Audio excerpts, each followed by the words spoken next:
At ease, Mark. What language is this? Porky. Please. Anyway, just wanted to make mention of, we had a member, I don't know how many knew Leonard Regal. Anybody? Does that sound familiar? That's a security thing. Okay. Leonard was a member of the club Sort of like quite a while back. Spotlight. And his wife that he met at the club and married, they lived in Laguna Beach, and she passed away. I got a notice from Wim Vermolen, who isn't here today. And so just want to let anybody who knew her, George says that he goes over to the music thing that her son does over at Long Beach College, Long Beach State, that she passed away. And so I just pass that on. Not good news, but all the news that's fit to print. Anyway, Robert's here. Good morning, guys. How you doing? Hey, Robert. Good morning, Robert. Oh, my goodness, I didn't know that. My windshield was all frosted over. I had to wait and let the icicles get off. Has anybody got access to the network? I'm not connected to the internet. It says this iPad's on it. On CRTG guest? Let me see what What are network. you on? Yeah, CRTG guest. Really? No one's searching for it. It's still exactly. Yes. Says you're connected. My wife was using that for messaging, and all of a Well, I'm still sudden, searching for it, Steve. loud music come out over it, Really? and a couple of homosexual pictures came up on the front of it for my little granddaughter. Yeah. And they tried to shut it off, and I shut it off, and the music stuff kept coming, and there was no way to get rid of it. And I went up and I unplugged my modem. I'll tell you one thing. Unplugged my modem. Just hold the top button. You just keep holding it. It'll come up with a shutdown. That's the way you I have to wonder do if it. anybody else has had that. Okay. So I unplugged my modem for about 3 or 4 minutes, and plugged it back in, and then it worked okay. All right, so what we have here, we have an iPhone that was running on your Wi-Fi network at home. And he had stuff appearing there that he didn't have any desire for. And, you know, I didn't hear about the Wi-Fi at first. I just saw the phone there, and I heard the problem. I thought, wow, okay, the fix. Steve was going down the path of turning off the phone, and you know, because he couldn't get things to stop happening. Turn off the phone. Great first place. Shut it off. Turn it back on. See if everything clears. If it doesn't clear, what might be happening there is that something might have infected that phone. It's very uncommon, but we have the restore ability. You plug into your computer where iTunes is, and you restore it from your backup. You should be able to have it back. You're plugging it in regularly on your computer. You will have a backup of that phone that you would restore. Yeah. When you say plug into your computer, do you mean plug physically into it or just on your network? No, plug physically in. I would plug the phone physically in. Whenever you can hardwire anything, you hardwire it. And by plugging a phone into the computer, it gives you the opportunity for the best and the fastest, most complete backup.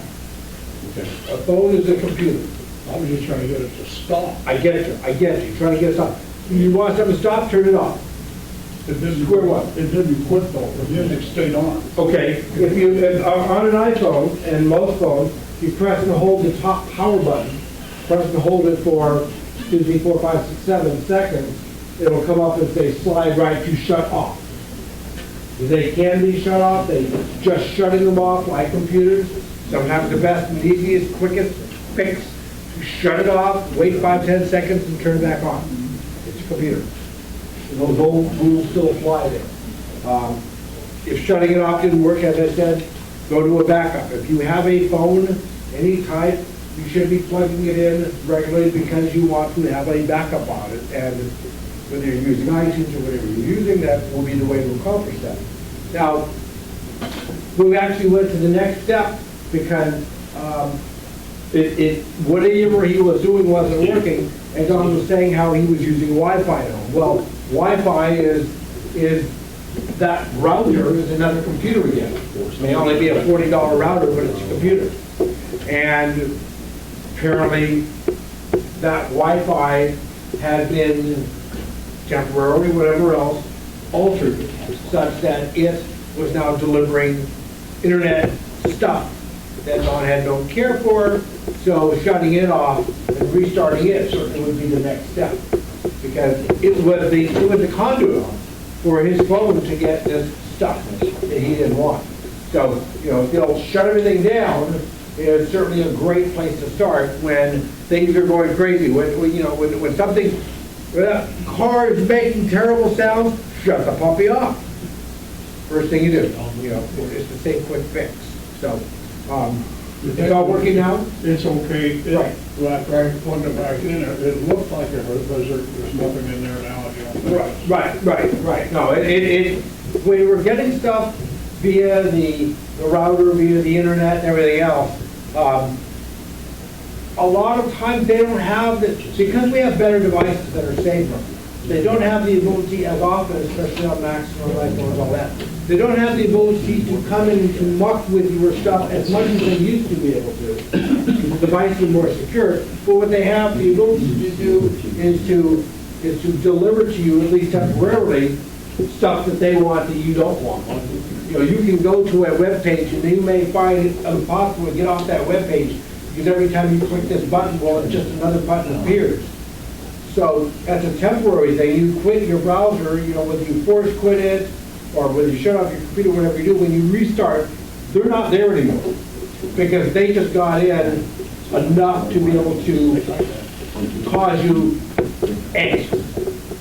But our security is better. I was listening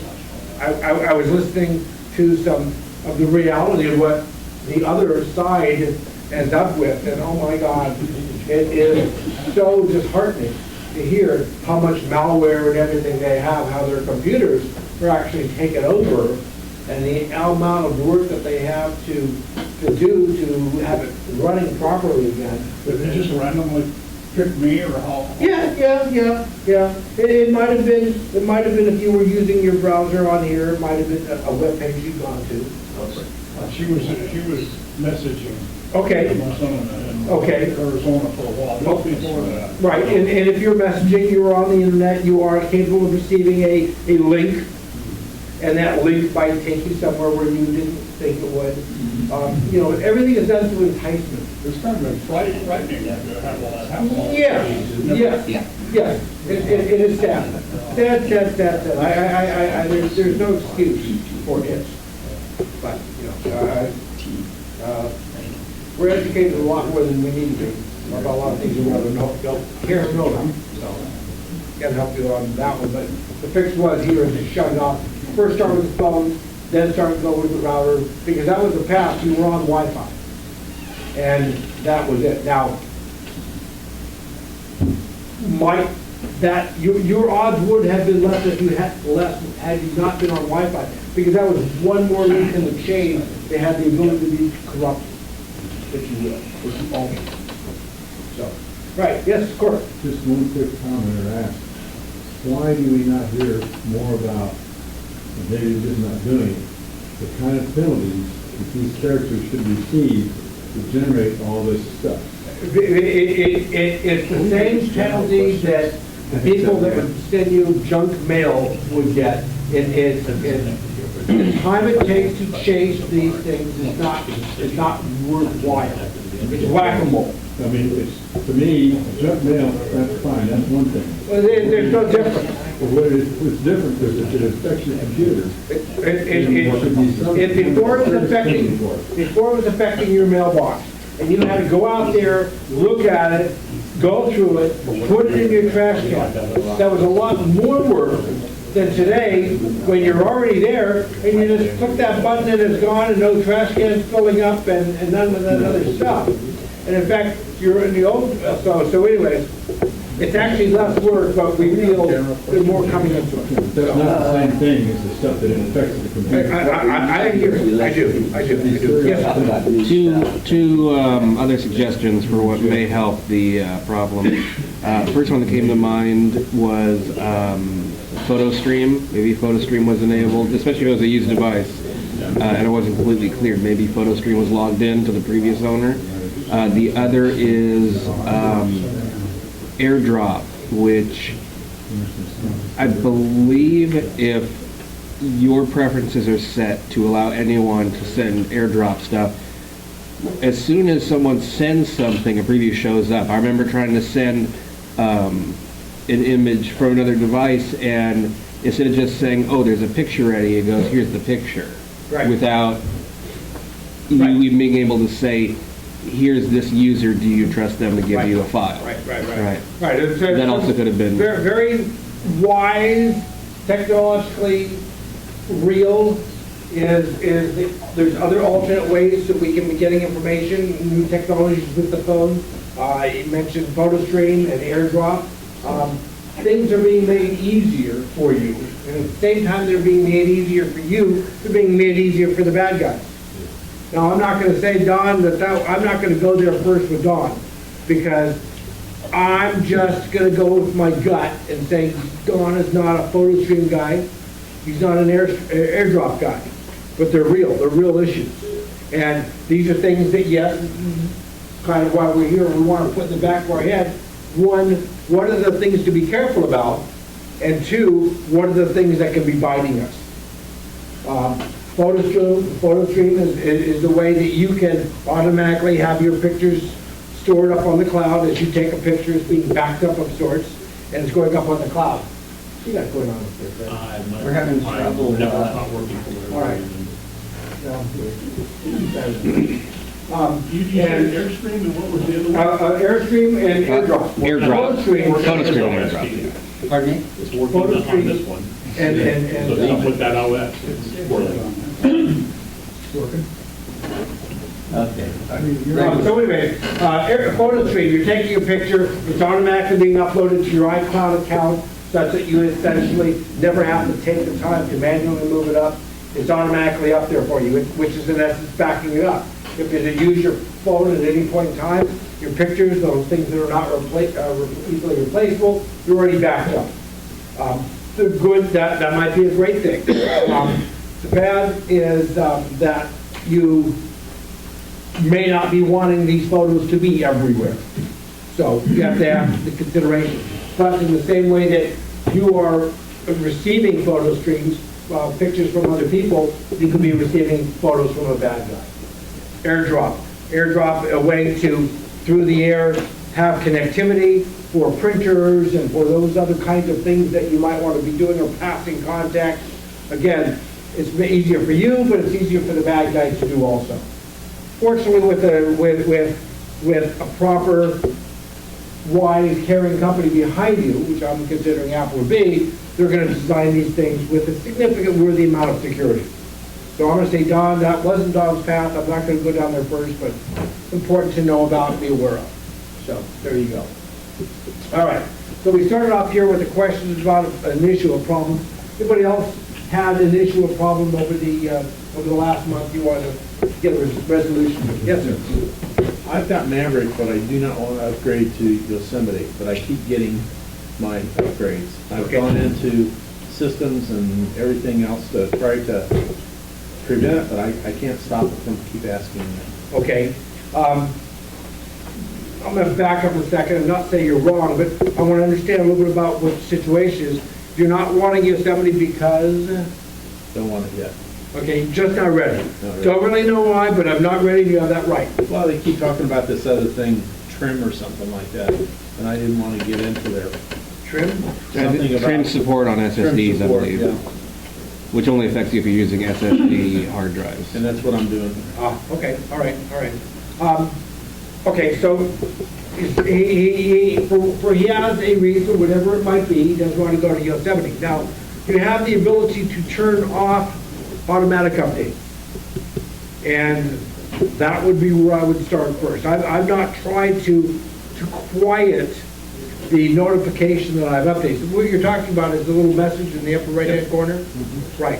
And it either says remind me later or snooze or something to that effect. And you just wanted that to go away. Yep. Okay. Have you turned off automatic updates? I can't find it to turn it off. Okay. I've gone into system preferences and I worked my way around it, but I see no box, I see nothing to turn it off. Okay, well, when Greg gets back, we'll play on his computer and show that. The Apple does have, what you remind me of, what I did want to make mention today, Apple does have the ability to go in and do something to your computer, kind of whether you like it or not. Wow, pretty scary. They do use it next to never. They have used it in the last month, one of the first times in years. It was for a security problem where they reached out, and whether you asked for it or not, it was just automatically, the computer was automatically updated. And it happened to have been with a network time protocol, NTP, that Apple, before they really wanted to talk about it and let the bad guys know that the weakness was there, they just says, boom, we're going to fix this puppy, and then everything else. So it is worth knowing about, it's worth understanding, and there's zero reason to fear for it. The only reason that some techies want to speak to that issue is that, well, wait a minute, if Apple can go in and do whatever they want to our computer, what about the bad guy? Can't he come in and do this kind of stuff? Well, it's a little bit of security to obscurity. Apple doesn't talk in any way, shape, or form about how they do this. And they, are openly saying that they are doing it, because if you can't do anything without somebody figuring it out, finding out that something has changed. So, just wanted to bring that up. Nothing to fear. There was something that Apple said, there's no way in heck that anybody wants this whole or security problem. So, just want to bring that up before you do. Yes, sir. Are you familiar with an app called Audio Hijack? Uh-huh. Okay, I use it to launch iTunes on schedule and record programs. Okay. And for years it's been working fine. Mm-hmm. But lately, I've been having an intermittent problem with iTunes not responding when it gets launched. And then nothing happens because it has a spinning beast ball. I have to force quit iTunes, and then it didn't work. It started recording, but I missed that part up to that point. What could be causing the iTunes problem? Well, okay, so you're running Audio Hijack along with and at the same time as iTunes. Is that correct? No, it launches iTunes. Okay, so Audio Hijack launches On iTunes, schedule. and then your recordings happen. Because it's a way to automate and schedule recordings. And the Right. recordings you're wanting are from iTunes. They're a FM program online. Right. And then you're wanting to record things that you're getting via Right, through iTunes. iTunes, Okay, right. Excuse me. The issues with these kinds of things, you have interactions between two different programs. And you're not relying on just Audio Hijack to do something, or just iTunes to do something, but you're wanting two programs to communicate. iTunes was not written with the expectation that somebody else would be coming in and controlling it. I haven't looked at it lately to see what type of auto script, Apple script, if you will, it has. But the point is, we have one program trying to talk to another program. The second program, iTunes, not knowing and really designed for Audio Hijack to be able to do this. It's been working for years. I get you. And I admit, and I don't allow iTunes to do updates. I get you. Okay. So as far as it's changed. And I get that. And if I may, what I always, whenever I hear someone say, Steve, have you ever heard how the customer says, but it was working yesterday? When you go to, About 10 years. How about 10 years? Yeah. Whether it be a car or a computer or whatever it was, or your heart, It was working fine yesterday. Yeah, I know. That's why you came to me today. You didn't come to me last week because I get it. It was working fine. No, everything that that breaks was working fine. So you can leave that part out. We get it. Point is, What is that? something has changed.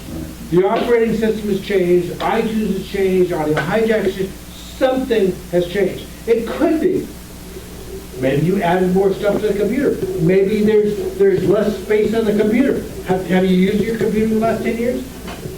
You changed something. Robert, Yes. we had a problem with Greg's computer where we could see the network here, but we couldn't connect to it. Uh-huh. Okay, and Greg. We can see all the network. Yeah, and Greg said it was working this morning, and I says, I don't know, what, have you restarted, have you done all these things?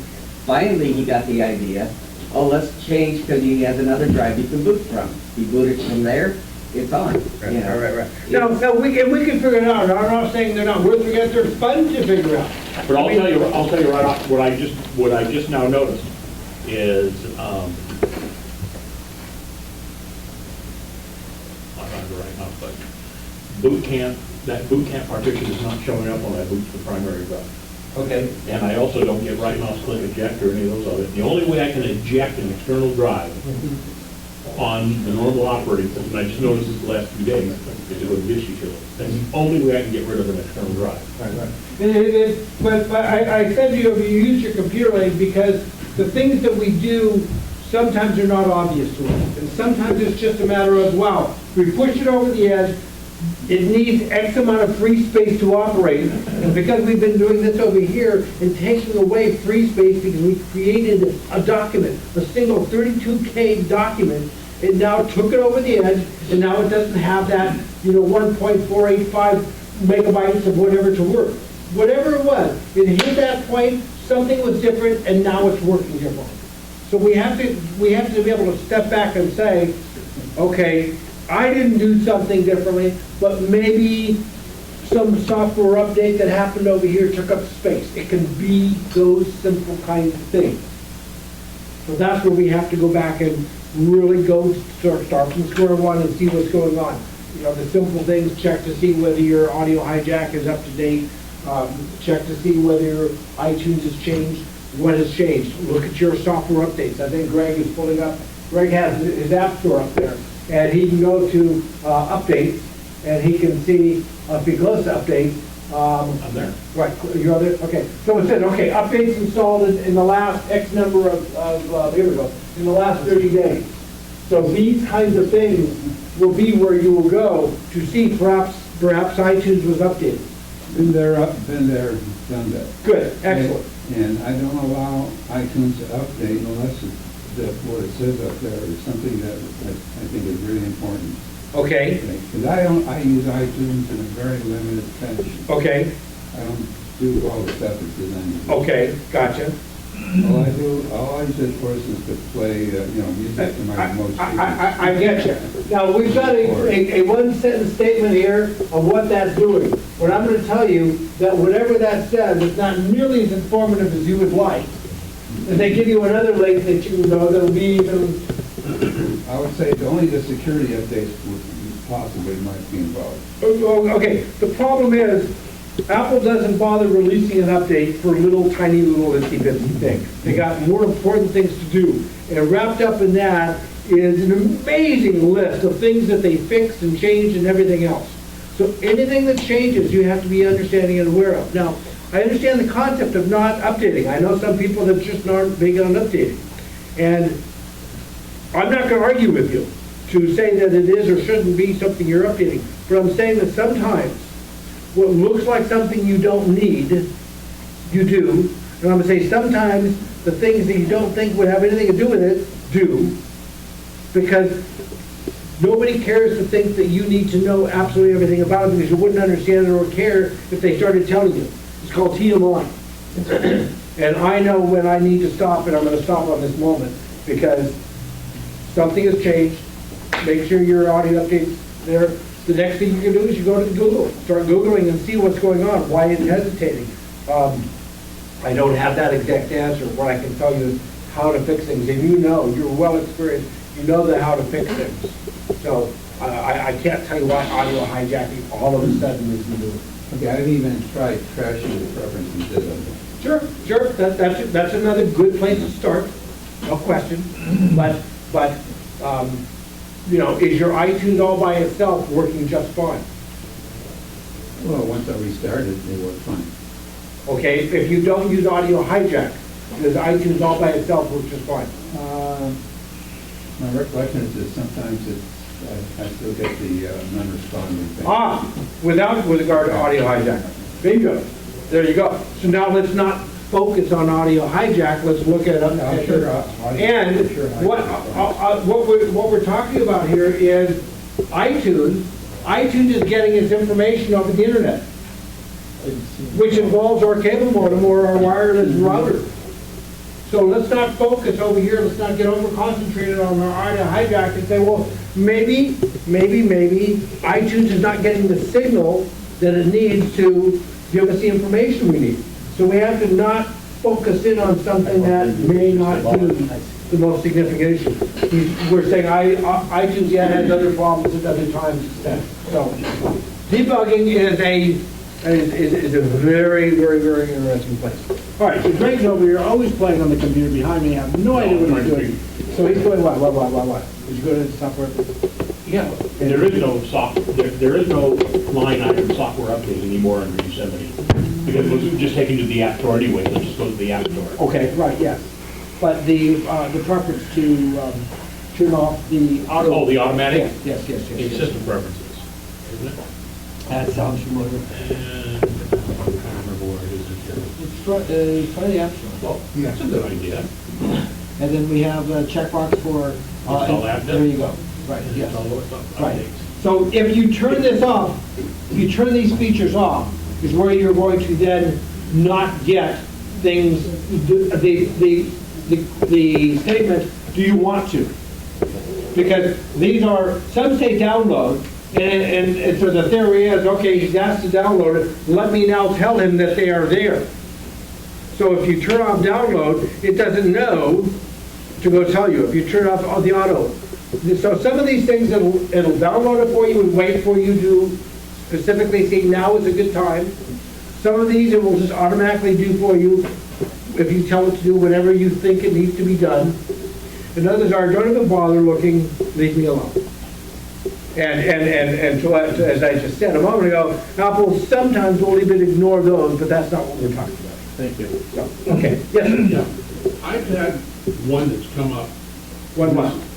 Go back to where Greg was with the updates Okay.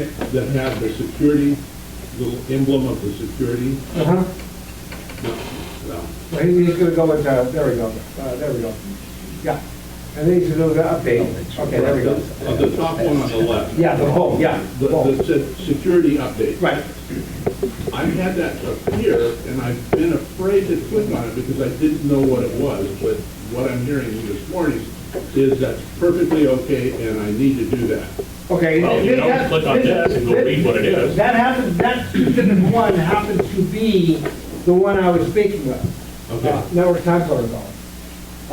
And this is where, plan is that this would tell you everything else you needed to know about it. But what's the question? Well, I was wondering, what is it, and how do I get rid of it? But I'm understanding this morning that it's something that I need to keep and to install. Correct. Right, the security update. Update this, install this update as soon as possible. It would be TMI for me to go into the levels of detail and put you all to sleep and you walk out and get a copy. Don't My need point to know is, that, yeah. as I've said in the past, you purchase a computer that you can trust this stuff. Save yourself time and frustration. If it says install it as quick as possible, do it. Do you want to know what it does? Do you want to know where the holes are? Okay, so how can I help you? I just wanted to, it just appeared on my screen on my iMac at home. Right. My laptop, it doesn't appear on. Okay. And I was just wondering, thinking that somebody has hacked into my system, or Okay. what is it? you know, and do I need to install it? Can I trust it? I would rather you enjoy a nice hot shower or a cup of coffee than worry about where this came from if somebody was hacked into it. I live my life that way and I feel really good. That kind of thing, in this kind of environment, is something you pay for the comfort and security of. Okay. You have, pretend like you've got a guy at your house, the security guard that's outside, that's watching to make sure nobody gets in. You should feel comfortable just walking in your house and feeling safe. Somebody's protecting you. Pay for this. You pay for that security. Okay. But Mike, I guess. Okay, and let me address one thing before you go. You said, well, it wasn't appearing here, but wasn't appearing here. Two different computers can be configured differently. This one can be configured to automatically update, and this one may be configured to not. So this one may be handled behind your back for you, and the other one may not. Okay. Two different computers. Even the same model and everything else, you can muck with things. I can tell you how things are supposed to work, how I've designed for them to work. You own that computer, and you can alter that computer. Okay. So those are the kinds of things that should be faced. The bottom carryout on this whole thing is Yes. that if I get something that looks like something that's from Apple, I should automatically install it. If it's in this software update panel, that is in from Apple. Okay, but it doesn't appear in the software update panel. Where is it appearing? Top right-hand corner. Okay, that is its notification method. And if you click on that thing in the upper right-hand corner, this will open. Okay. And once you're in, that's a valuable place. Because once you're in here, it's in that notification in the upper right. It's saying, I need for you to come look at my software update panel because I got things to tell you. Okay. And you don't need to just press the install. You could. You could say snooze later. But you can also just say, snooze, and then you manually go up to software update and see here, and I'm going to bet that this is going to then say, here's what you need to do. Right, take a look at this over here. Now, because what we're getting at is it will be Courtney's mantra of you don't want to click on a link in an email. If it says if your Chase Bank email says you need to do something, don't click on that link. Go to your browser, type in chase.com, and then find out what's going on. Because you went to the source. You went knowingly to the source. In the same way, you don't need to click up there. I'm not going to say that don't want you to take you down a path to say that you need to believe everything you see on messages, because somebody could produce a message up there. Okay. Make it looking like you want. It's basically like your emails. We've showed everybody this many, many times. Is if you go to an email, Greg. Well, I won't have any because I'm on a different operating system now. You have any email? Okay. No, well, not on this one. Well, yeah, it should pick Should have up, something. it should eventually pick up this, but No, okay, but anyway, if you take and have an email that comes from supposedly Chase, and I get them from Bank of America, Wells Fargo, blah, blah, blah. He's a rich guy, lots of bank accounts. Yeah, I wish I wouldn't be sitting here for 32 years. The thing is that if you hover over the link that they say to press and log into, and what you see in that blue link and what you see in the little yellow post-it are different. Yeah, it's just, well, I mean, it's well known. They don't match. Somebody's trying to scam you or get you to go somewhere that you shouldn't go. Yeah. Sometimes those little windows that you talk about come up, and it's a whole bunch of code in there. That's right. And so how much of it do you need to look at? Right at the top, it usually has something Nothing. in there that reflects where it's coming from. Nothing. You don't need to know where it's coming from. All you want to do is if they don't match, get rid of it. Well, And even if it does match, I still sometimes, like Robert's going to say right now, I'm sometimes still leery. There's no reason to you to apply the expertise There we that go. we Now all we got think him. we have, the expertise that we all think we have, to be able to decipher everything that we supposedly might somebody might think we're supposed to be able to decipher. Greg's just bringing up the scanner and email, and in that email somewhere. Okay, here we go. There's some links down here.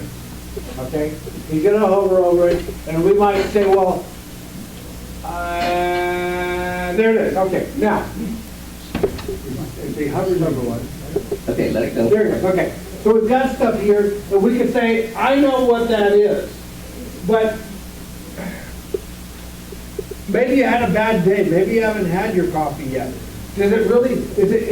If you know where that thing is supposed to take you, type that into your browser. You got nothing to lose, you know. By the way, real quick, if you see the one called Casual Mail, that's clothing, that's not a porn site. Oh yeah, right. We saw that. That's lots of action. I've had people ask me that once before. Casual Mail, what is that site you're going to? I said, it's clothing, you idiot. No.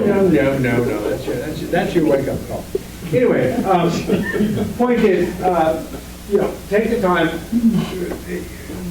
Unless you feel like you want to, like you are an expert, type in your Right. browser. Yes. Yeah. Go to, open that up again, and go to the one that says Basic Talk Team, down at the bottom. Bring that up. Okay, now, here's Basic Talk Home Phone Service and stuff. I don't know whether Greg has this or not. Yes, I do. Okay. It I says- hate AT&T's line service. Yeah, out there, okay. And so what happens is it says, Dear Gregory Locke. Most of the ones that come that want you to go somewhere say, dear user, dear member, dear whatever it is, but it doesn't have your name. So that should be the first thing. And Cox is notorious for this, and I don't know why they do it, but they have the account, they have my name and all that jazz. Why don't they put a salutation that says to me? And you see here too, it's got Greg's account number and how much he owes. That wouldn't come from any place but the company. Now, these are clues to the legitimacy of stuff. I mean, I got something and it said, hi, Dad, and it was, all that. So these are only clues. And just because they know your name doesn't mean they're your best friend. So you need to take it all into consideration. Yeah. If you put the mouse over the blue line, Yeah. same thing as happened, we just talked about before, it's gonna pop up with this, don't Right. have any buttons. Right. Put the mouse over, it's gonna come up and tell you. Yeah, we just- That will tell you whether you want to hit spam because you don't want to deal with it, or whether, okay, you're going to pursue further and go down the road. Okay, now look at that. Big window you're gonna see right there. Right, and we look at that, and what the heck is this? And do we, should we feel comfortable with that? And somewhere's in that, if you go back to it again, Greg, last thing on that thing says HTTPS. That's the secure line. No, it doesn't. Basic Talk. Where? Down at the very Down at the bottom, the ampersand. The last line. Oh, There's okay, HTTPS for Okay, secure. which personal, okay, with what little I know in this world? Steve hates when I touch the screen. Go ahead, go back. Well, it only stays on the screen for a moment there. It starts off HTTP, no S, // custview.vonage.com/. Bingo, I'm gonna stop looking right there at that .com, that slash. That first slash says everything after that is gibberish to me, because they're gonna do something with that. What they're gonna do, I don't know. You don't know, I don't know, no one knows. We'd have to research it and know their code. Because Greg clicks on it again, this HTTPS doesn't mean squat. You don't care about that. You will care about this slash. After the HTTP // the first slash, everything before the first slash is the only thing you care about. That part after this means nothing. Nothing, up until that first slash. So, if you trust Vonage.com, if you know that Vonage.com is a friend of yours, you're okay. Go back again, Greg. Up until that first slash, the rest of it is their code to themselves, what they want to do when they get there, and you don't know what that means. Before that slash, that Vonage.com, go ahead one more time. Hang on. Greg, there's a little arrow when you hover. Yep. There's a little down arrow. Click that. Yeah. Nothing. I figured it would bring it up and hold it. No, but I just took a screen snapshot, so Oh, okay, Or you great. can go to the source. I figured that'd be easier. By the way, well, that's coming up. If you take and have a screenshot you want to see, you don't have to, right now we're in preview, you don't have to start preview. All you do is hit it once, press the space bar. And then from there on, like say if you're in a folder of photos. You're in or- quick look, or quick view. Yeah, what you're doing is quick view. And it's basically just takes, it goes down, it goes quick, and you don't have to deal with preview. Okay, so, HTTP, which means that it is not a secure transmission. To that initial site, that's true. That's all you care about. When you click on that, it is not a secure transmission. Step one. So whatever you tell them, when you press on this, when you click on that link, you're telling them something. And whatever you're telling them is not secure. Now, you may recognize, well, when I click on that, I'm not telling them my account number, I'm not telling them my password, I'm not telling them anything. But what I need for you to understand is clicking on this trans is going to tell them something that you may not know what it's telling them. It's telling them something, and whatever it's telling them is not secure. Okay, step one. There's no S, it's just HTTP. That's not secure. Colon means that this portion, HTTP, was the kind of communication we're talking about. It might have been an FTP. It might have been a mail to. It might have been HTTP. This is the type of communication that we're talking about. Okay, we got the colon, which just separates those two. Forward. Now, we have this stuff before the slash. This stuff is who you're talking to. Vonage.com, that last bit there. You're going to always have a 2 or 3 character domain. And .com, .org, .edu, whatever it is. Vonage.com. Is Vonage.com your best friend? Do you trust them? If you trust them, you could probably trust the whole thing. Probably trust the whole thing because you feel they're your friend. This part before, this cuff view, happens to my son. How do you like that? Haven't talked to him in years. Hey, buddy, can I call you back in about 20 minutes? Thank you. Bye. He was 2 months old at his first user group meeting in December of '84. He was the youngest member we've ever had. You know, you think that Robert and I are joking about how long we've been in this club. It's like, you know, I remember when Robert took on the first of the Macintosh, as it came out, he and I both bought the first day, bought our Mac 128. It was on Beach Boulevard at, Yeah. I forget his name of the computer shop. Friendly computers? Yeah. User friendly. Yes. Yeah. Who was his name? I don't know. He lived in 6502. Something. Yeah. And 6502 was the processor that was used by Apple. Of the Apple II. Anyway, okay, Vonage.com, are they your friend? Yes. Vonage.com is a really big company, so they have many different computers. One of their computers they call CustView. And that computer, so when you do this, you're talking to their CustView computer. So Vonage.com is your friend, you don't care, but they happen to want you to talk to CustView insecurely, and when you talk to them, this is what you are telling them. For tracking purposes, they knew that you clicked, because they both type equals click, and that tells them when they get there that, okay, this guy is coming to us because they clicked on something. Because they want to know how people are coming to them. Do they type it in? Do they click on an email? Do they click on this email or that email? They write different emails to see which ones work. This one's effective, that one doesn't. standard marketing stuff. So they wrote type equals click. This could have been type equals F, and F to them means click.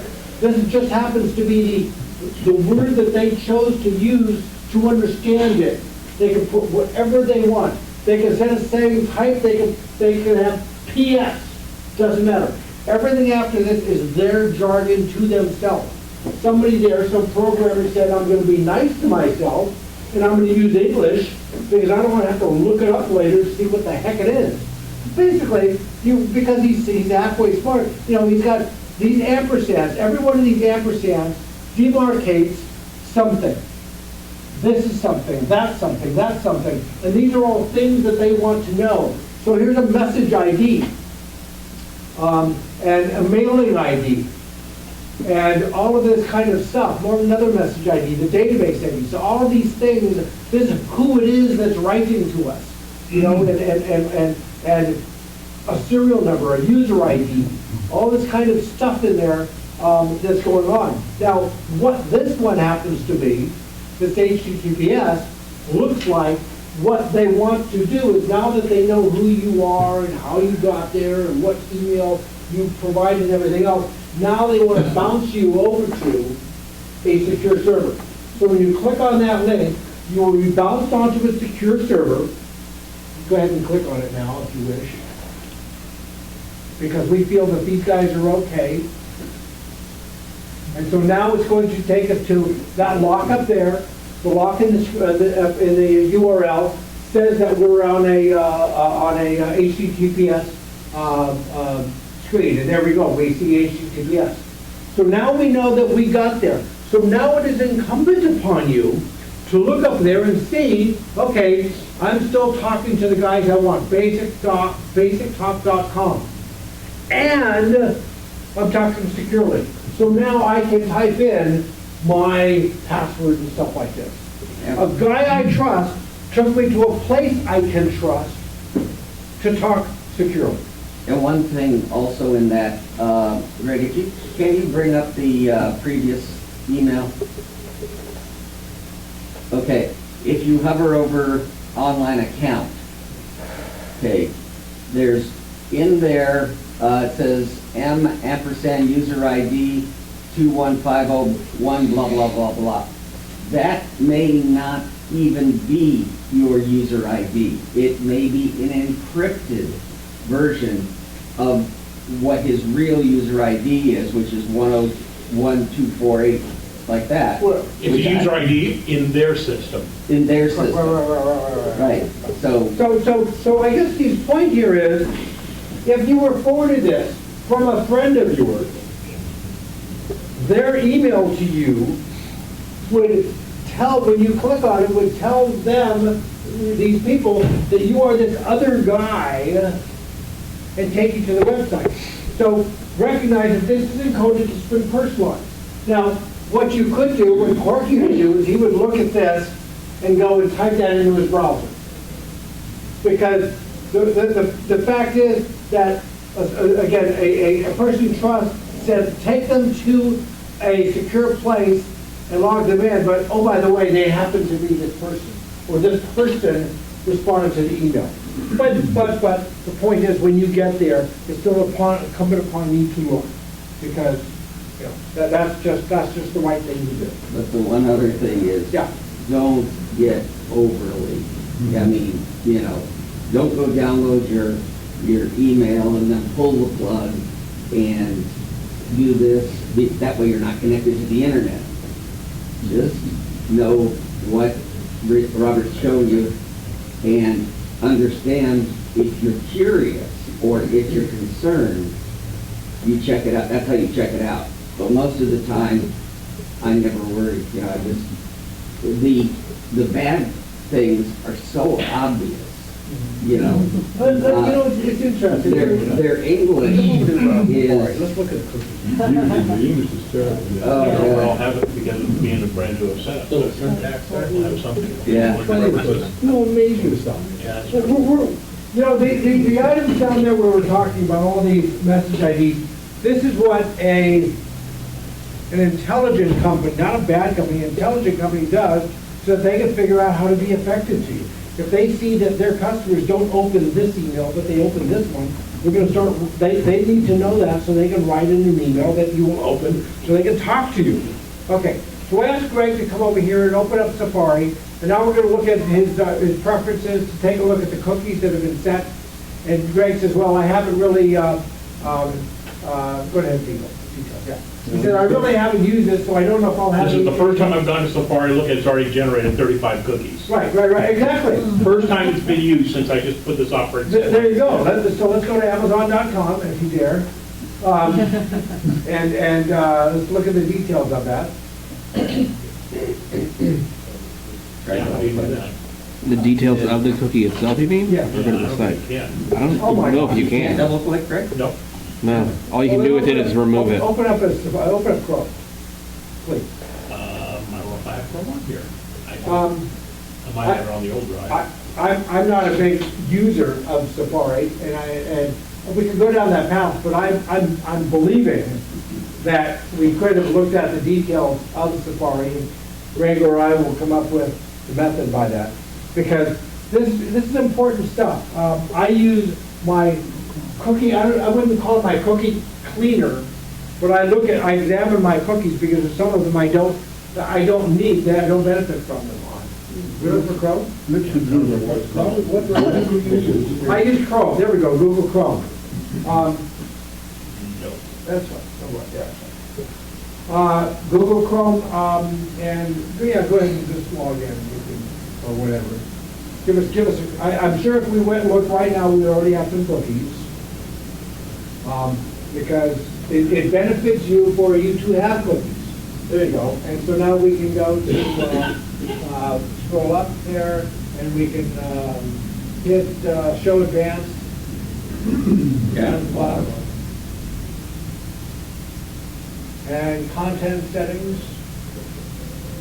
And All Cookies and Site Data. And here we've got some cookies. So now click on google.com. And there's his cookies. Each one of those are individual cookies. It kind of tells that, and click on any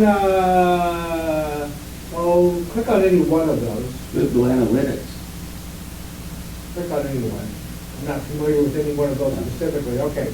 So, yeah, click on another one. We want something a little more fun than that. Okay, here we go. This is each one of those cookies are set by that domain. Every domain can only read its own cookies.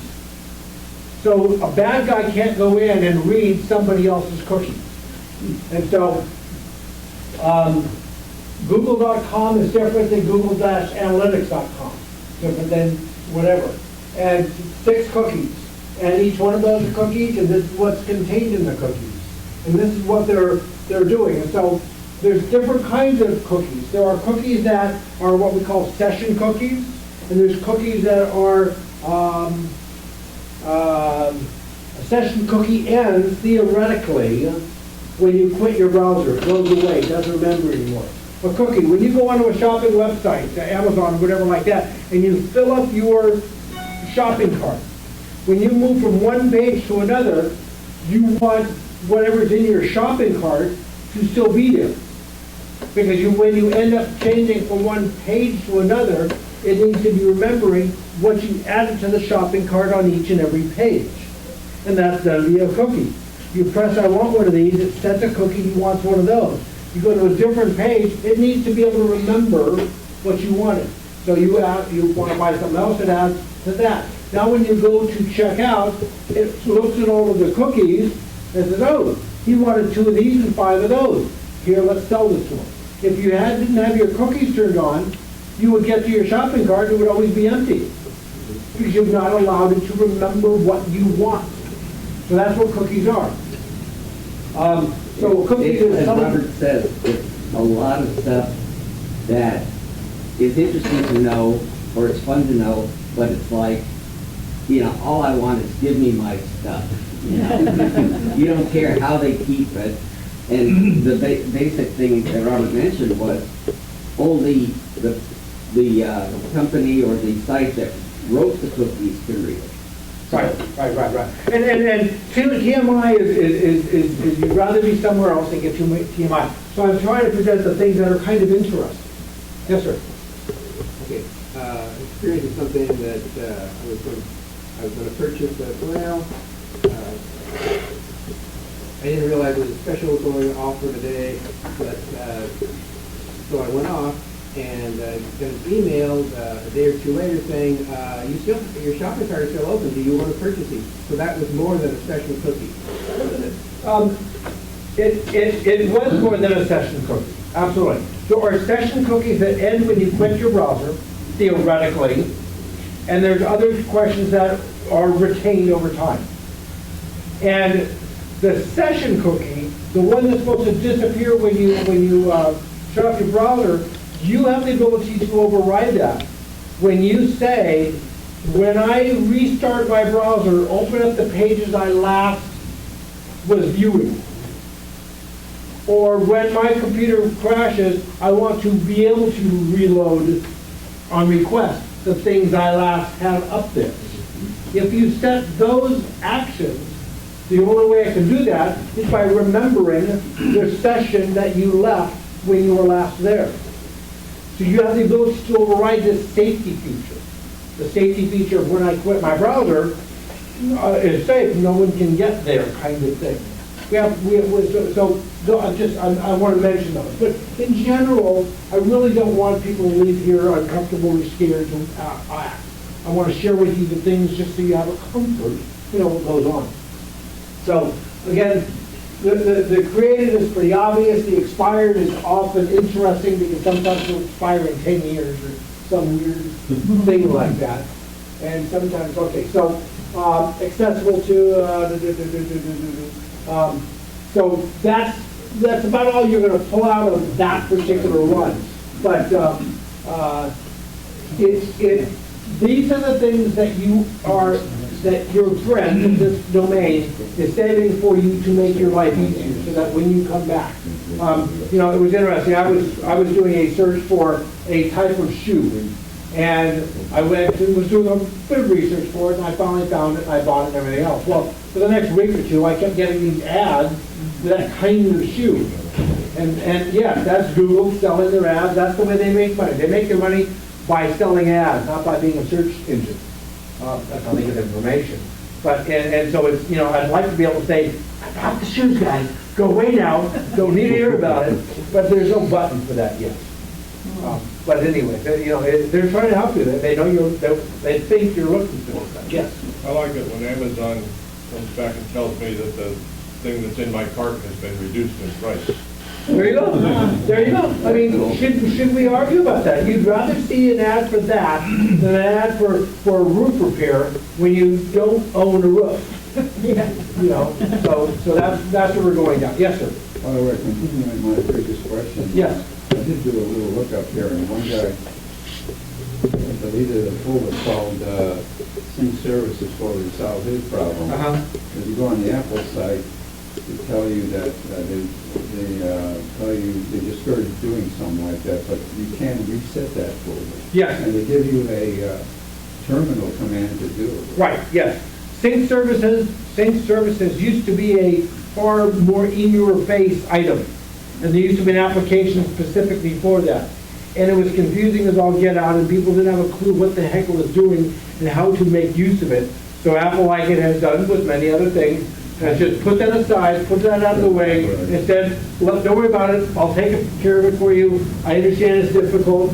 Let us make decisions for you on that. And yes, and so Sync Services can make that go away. Because synchronization is a very complex issue. Who is right? When you have things that are different, someone has to understand who's right. And is he all right? Or is he all right? Or does this guy have some good information? That guy, we have to merge it? Oh my God. It's a very complex problem. So Sync Services has been hidden, as have been the library folder, and many other things. So there's so much of this stuff that happens in the background that you don't know. People say, one of the things I read was privacy. People want privacy. if you touch that computer, there's no more privacy. Oh, the most important thing is, you need to walk away with the understanding you paid for someone to take care of you. Yes, right. You paid more than that Dell computer that you could buy for $300 because you're wanting something from it. And my God, you get it. Oh, yeah. In space. You're so I mean, so many people that I talk to, they, oh, but I can get a Dell computer for $300. In fact, my wife, they asked her, She keeps finding these Dell and Pavilions, and he just yeah, accepts it. at Starbucks. They have this deal where they give the people an iPhone, 5S she got. They gave her a computer, and they asked her during the interviews, well, what computer do you use? Mac. Oh, okay, noted. And when she finally got all her items, this was not a Mac, it was a Dell. And the hours that my son and I spend trying to help her go through, and most of the stuff she does happens to be Office. But Office now has Outlook, it has a calendar thing, and it's like, how are we supposed to know? We're Mac people, you know? So the hours we spend, Yeah, whereas well- this thing here it's just. Yeah, but luckily they put Windows 7 on it instead of 8. They actually downgraded it from what came on it Good. in the box. 7's Yeah, 8 has been out If- for a if you- couple of years now. yeah. And 9, If you go 10's to around the the corner. There is no 9, they're jumping right to 10. Does that Yeah. tell you something about the way this company thinks? if you go to purchase a computer on the the business side of Dell, it's the folks who's selling you Windows 7. So, you know, Dump and explore? so anyway. No, that's staying, as far as I know. No, they're not allowed to sell XP. Right, yes. Anyway, okay, it's been fascinating, and I've often wanted to get into techie stuff, but not too deep, because it's more than we really need. Yeah, but just. Any other, yes, sir? You ever plan to tell us about Yosemite? We heard last month you were gonna hear about it, and then we didn't. Then we were told we would come in today and you'd tell us all about it last month. And obviously. Well, we did in November, we were going to in December, I was out sick. Oh, but then we said, oh, okay, we understand that. We'll tell you about it in January. Okay, well, I didn't say there's that, 3 but- hours we have. Right, hold on, the Yosemite is coming at 9 o'clock. Robert is, I'm not complaining, I just wondered if you're gonna do it. There's a tremendous amount, it'll take several months to cover all that you want to know. yeah. Well, I don't want to know all that. okay, I hear you. Greg knows. Go ahead. Greg knows Yosemite. Yeah. I don't know Yosemite. Today's not a good day since the operating system's not working right here, but Yeah, well, it was just for the. I don't care. I will. Okay. If you want, I need to know what the plan is. I will coordinate with these guys. What I try to do is to get into the less mainstream stuff in the early part. The stuff that is a problem that's often solved, or something that's new and different that we need to really talk about. And then typically at 9 o'clock, we get into the program. Okay. And so that's the plan. we typically, Okay. about an hour later now. Okay, oh, I'm sorry, yeah. I will tell you in the next couple of months, John Foley, who was a former president and member of this club, John now has moved from Tennessee back to Las Vegas, and is building his second Hackintosh, which is basically a PC that runs Macintosh operating system. Now, he's putting it in one of the G5 cases, which is amazing, but it's going to be water-cooled and everything. And I was talking to him a few weeks back, and I said, would you be interested in doing like a Skype presentation for us? And last night, he sent me a 15-page document on how to build your own. And probably in March, he's probably going to do an hour talk on anybody who's even thinking about that possibility. Greg will go to the Apple site, go to the Yosemite page. There will be 101 new features on there, and he will not stop talking about Yosemite. Sure. Because it is that easy and that interesting. Yes, sir. You said to bring a USB 3 thumb drive in. Yes, correct. Did you get one? Yeah, I got one, but Okay. I have a USB 2 port on my. Doesn't matter, it downgrades. It'll downgrade. Yes. Back, But what we can call you- backwards compatible. Yes. Yeah, I understand this. Would you Yeah. put But that, can you, how to, Hold on. can you install the operating system on USB?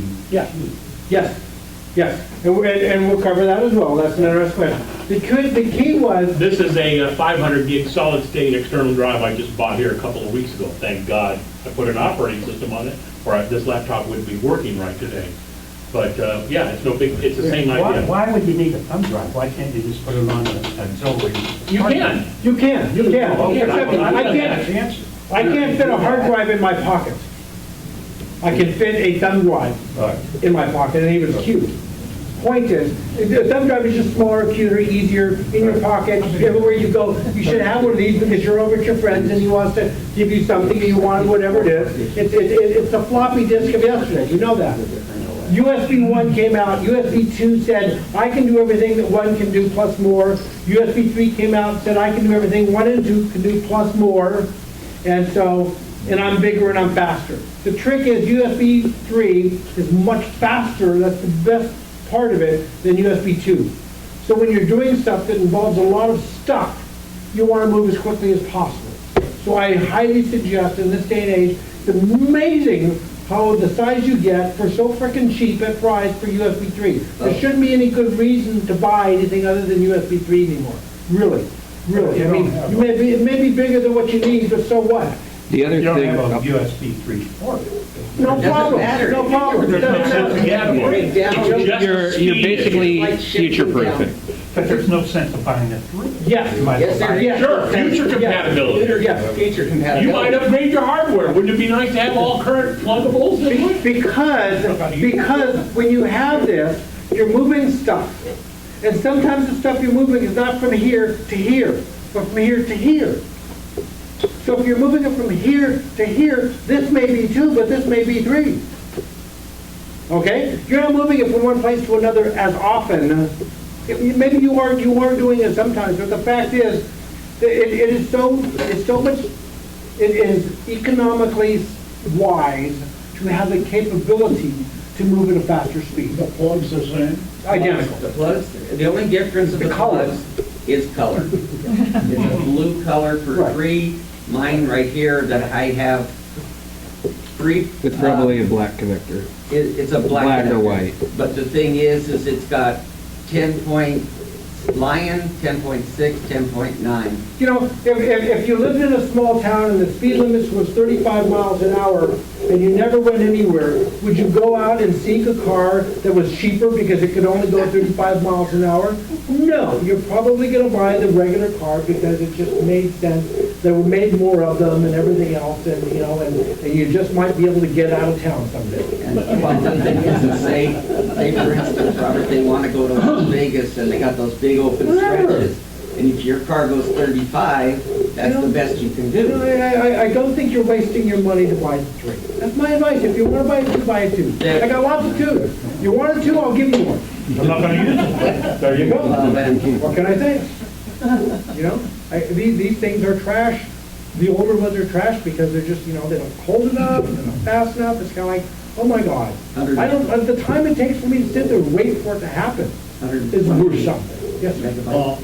We talked last month about copying Yosemite onto To a USB. Right, we will talk about that as well. We put that on the 1, 2, 3, what to do, how to do. I'm going to hear from Greg where he's left, where he had to stop because he ran out of time today talking about this stuff. And I will pick up at 9 o'clock, continuing specifically with where we stopped and weren't able to cover today. So as soon as I shut up and get out of here, Greg can start, and I'll pick up where he left off. And we'll cover this for several months continuously. Okay? Yes, sir. I just bought a new iPhone 6. Right. And I bought an OtterBox Okay. case for it. Right. And I now cannot use my fingerprint Okay. to unlock it. Okay. What am I doing wrong? Or Probably nothing. The OtterBox has models that are more protective than others. And if the fingerprint area is in any way covered over, you can't get the information from your thumb to the phone. I'd clear it all out and try it again. Yeah, do a new scan. With the box on it, just Do a new scan. clear it out and do new scans again. Did you do your programming before you put the OtterBox? Yes. That's the difference. Yeah. It's because the angles of all the different fingerprints, you've changed it now. Remember Robert said, you've changed something, you've added something. Okay. And that's your explanation, because I know those have. Yeah, I mistakenly did my thumb while I had a blister on it. Now it doesn't work anymore with my thumbprint. It works with other fingers, but. By the way, while you're going there, do a couple of fingers on one hand and do a couple of fingers on the other hand. Well, because maybe you got it in the wrong hand. Maybe you've already got it laid down and your left hand's available and your right hand's not. Oh, okay. So I did thumb and index on both, and then I'll let my wife use her thumb as my fifth one. That was it. She gave you the finger? She gave me always my finger. She gave her a thumbs up. Okay, now how do I get to that particular setting? Well, it's in your security.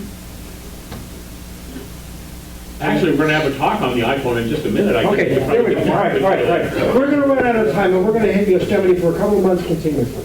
There's a lot to be said. Yes. One real quick one, when they were talking about the HTTP, Yeah, it was not yeah. secure. Yeah. On the little window that was up there, you Yeah. still got it on the screen and back. Down the bottom one, Right. it had HTTPS. Right, yes, right. colon. Right, Very yeah. secure. Just Right. people- That's a message to them Yeah. where they want to take you. But you shouldn't look at that and think anything at all other than to know that they have a plan. You know, I was just trying to remind people. And how about the that difference plan, between- whether that plan, if they screw up and it don't do something right, that plan's not gonna happen. It's your responsibility to see if the plan went according to plan. Okay, all right. Yosemite, oh my God, I'm gonna miss out. And now I'm gonna hear from Greg what he did. And we're gonna talk about, take No, off. we're gonna talk about iPhone right now. Okay, iPhone, all right. Come on up here, Mark. All right, more. Thank you. Keep on introducing. Yeah. Well, I've twisted this guy's arm so many times, you gotta come to the meeting, you gotta come to the meeting. And so finally, he said, oh, well, one of the things I can talk about is iPad and iPhone. Now, I volunteer over at Leisure World South, in Laguna Hills, or Laguna Woods now, and teach iPad and iPhone 1 day a week. And so Mark got a little list of things he's gonna do. Did you bring the iPad up? Oh, okay. And now Mark started with Apple back in the Apple II days, when he was born in '83. Yeah, '83. I had Apple II left over, and then '84 we moved into the 128 Macintosh, and the programs we had then, just like the Apple II, it started out very basic, and they were able to program more and more as time went on. And so Mark started with the Macintosh, and I had a little program, a music program, and the kid was what, 2 years old? 3 years old? You remember that far back? Yeah, and we played this music program, and he just went nuts. So he's been an Apple guy, like me. And so what I did was I said, look, come down, the guys have a lot of questions. Oh, by the way, here's my phone. What? You were gonna reorganize it. Oh, that's right, I'm using your phone for part of it Yeah. as well. So what his biggest gripe about my phone is, just like my computer, and I think you guys saw it one time when I remotely accessed it, my desktop's a total ass mess. Same thing with my iPhone, is I'll get all these apps, and then I don't remember which page it was on. I must have 12 pages of apps. How to get your apps condensed, organized, and so, okay? It'll say, And I think they wanted to say they're just setting up. access, yes. Don't fall asleep, work. I'm watching. I'm sorry, what you want to do. I don't understand.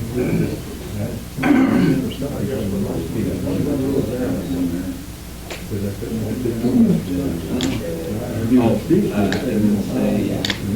Oh, well, I've got everybody here too. You just reminded me. How many people got Greg's announcement for the meeting? No. No, okay. We have got a problem. Our service that we have, our list server, as we call it, takes, and I keep track of a list of email addresses for lists and for announce. Greg uses announce. All of you guys are supposed to be using list to ask questions and all that stuff. Well, it seems that the program for doing this was written a certain way. And now it would cost us a lot of money to have the thing switched or modified or something, and they may not even want to do it. But what's happened is Yahoo, people with Yahoo, AOL, SBC Global, Verizon, they've blocked us. They've come up with this new scheme to stop There's some way to big enough to do that. There is. You have to go, Spam. you go into the image. but we're not spam. Are you going to Huh? Are you going to Don't leave it for me. No, there's no spam files in our I had to do thing. it. It sees the bulk of emails coming from our server. It'll be easier for me to switch And it the, says, settings. oh, well, Unplug we're one rejecting phone. this. They've got what they call blacklist, they got whitelist, they got all this crap. And so what happens is, I was for quite a while getting bounces from the server, and Don and George live in Long Beach, Cypress, and they live 2 houses from each other. Sometimes Don would get it and George wouldn't, vice versa. Now they're not both getting it. So there's a couple of things we can do, because one of the reasons I tout the club as so much is our OACC list. Got a question? Ask it. Well, you know, they found a way to mess it up, and what I would ask people to do is contact their provider, you know, their service, and say, look I'm not getting my messages from the club I belong to. You've got it blocked, and we need it opened back up. The other thing, which would be very easy for you, everybody has an Apple ID? Yeah. Okay. With the Apple ID and, what's it called? iCloud. Your Apple ID gets you into iCloud. When you join iCloud, you get an email address. If you guys can take and send me those emails to replace your other thing, then all your OACC would end up coming to your iCloud email address. So I'm gonna put that part on you, if you can help and use an email address that is not one of those ones that I mentioned. Everybody I know likes to use Gmail, but it's creating havoc with me. How do we send it to you? Just steve@oacc.org or listmom at, you know, it's at the bottom of every OACC list document. Says if you're having problems. So if anybody can get me alternative addresses. I used to get one from Greg on one of my email addresses, and then from you on the other, but I didn't receive anything this last time, or what the subject was. Yeah. Now, the other thing is, I had people call me and say, is there a meeting today? And I had Wim call me, and, well, Wim and I are both in 2 clubs, the Leisure World Club and this club. And I said, oh, no, there's no meeting this week. And I said, wait a second, which club are you asking about? Oh, yeah, there is a meeting. Do you ever question what the meeting is? If there's a meeting, which sometimes we'd say, gee, let's do every other month.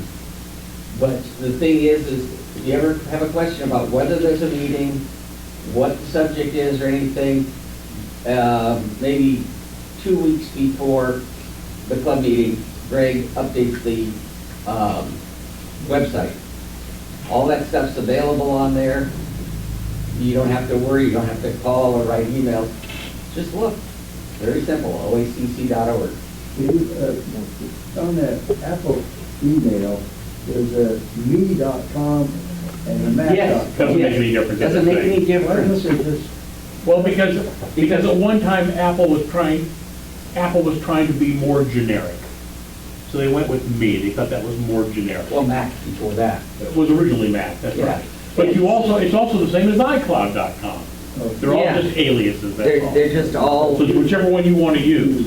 and the thing is that one works the same as the other. You just pick one, give it to me, and I'll switch you over. so that's the username? That's your email address. So give us your address again. Pardon me? The address to send it to? Steve@oacc.org. Yeah, On the same subject somewhat, I didn't get anything about the meetings. I went to oacc.com. Or Oh, that's why, because I came up with this weird stuff that meets on Adams twice a month, and they were gonna talk about the iPhone today. that's us. Yeah, I know. OACC org. No, but I didn't go to Oregon, I went to .com. Mark, go to that I do one. better. What do you want? Go to the Safari and go to oacc.org. So did you say Yahoo is also blocking these? Yep. Okay, thanks. Yahoo, AOL, SBC Global, Oh, yeah. Verizon. .org, but I went to Yeah, go to .com. com. I don't know what I was thinking.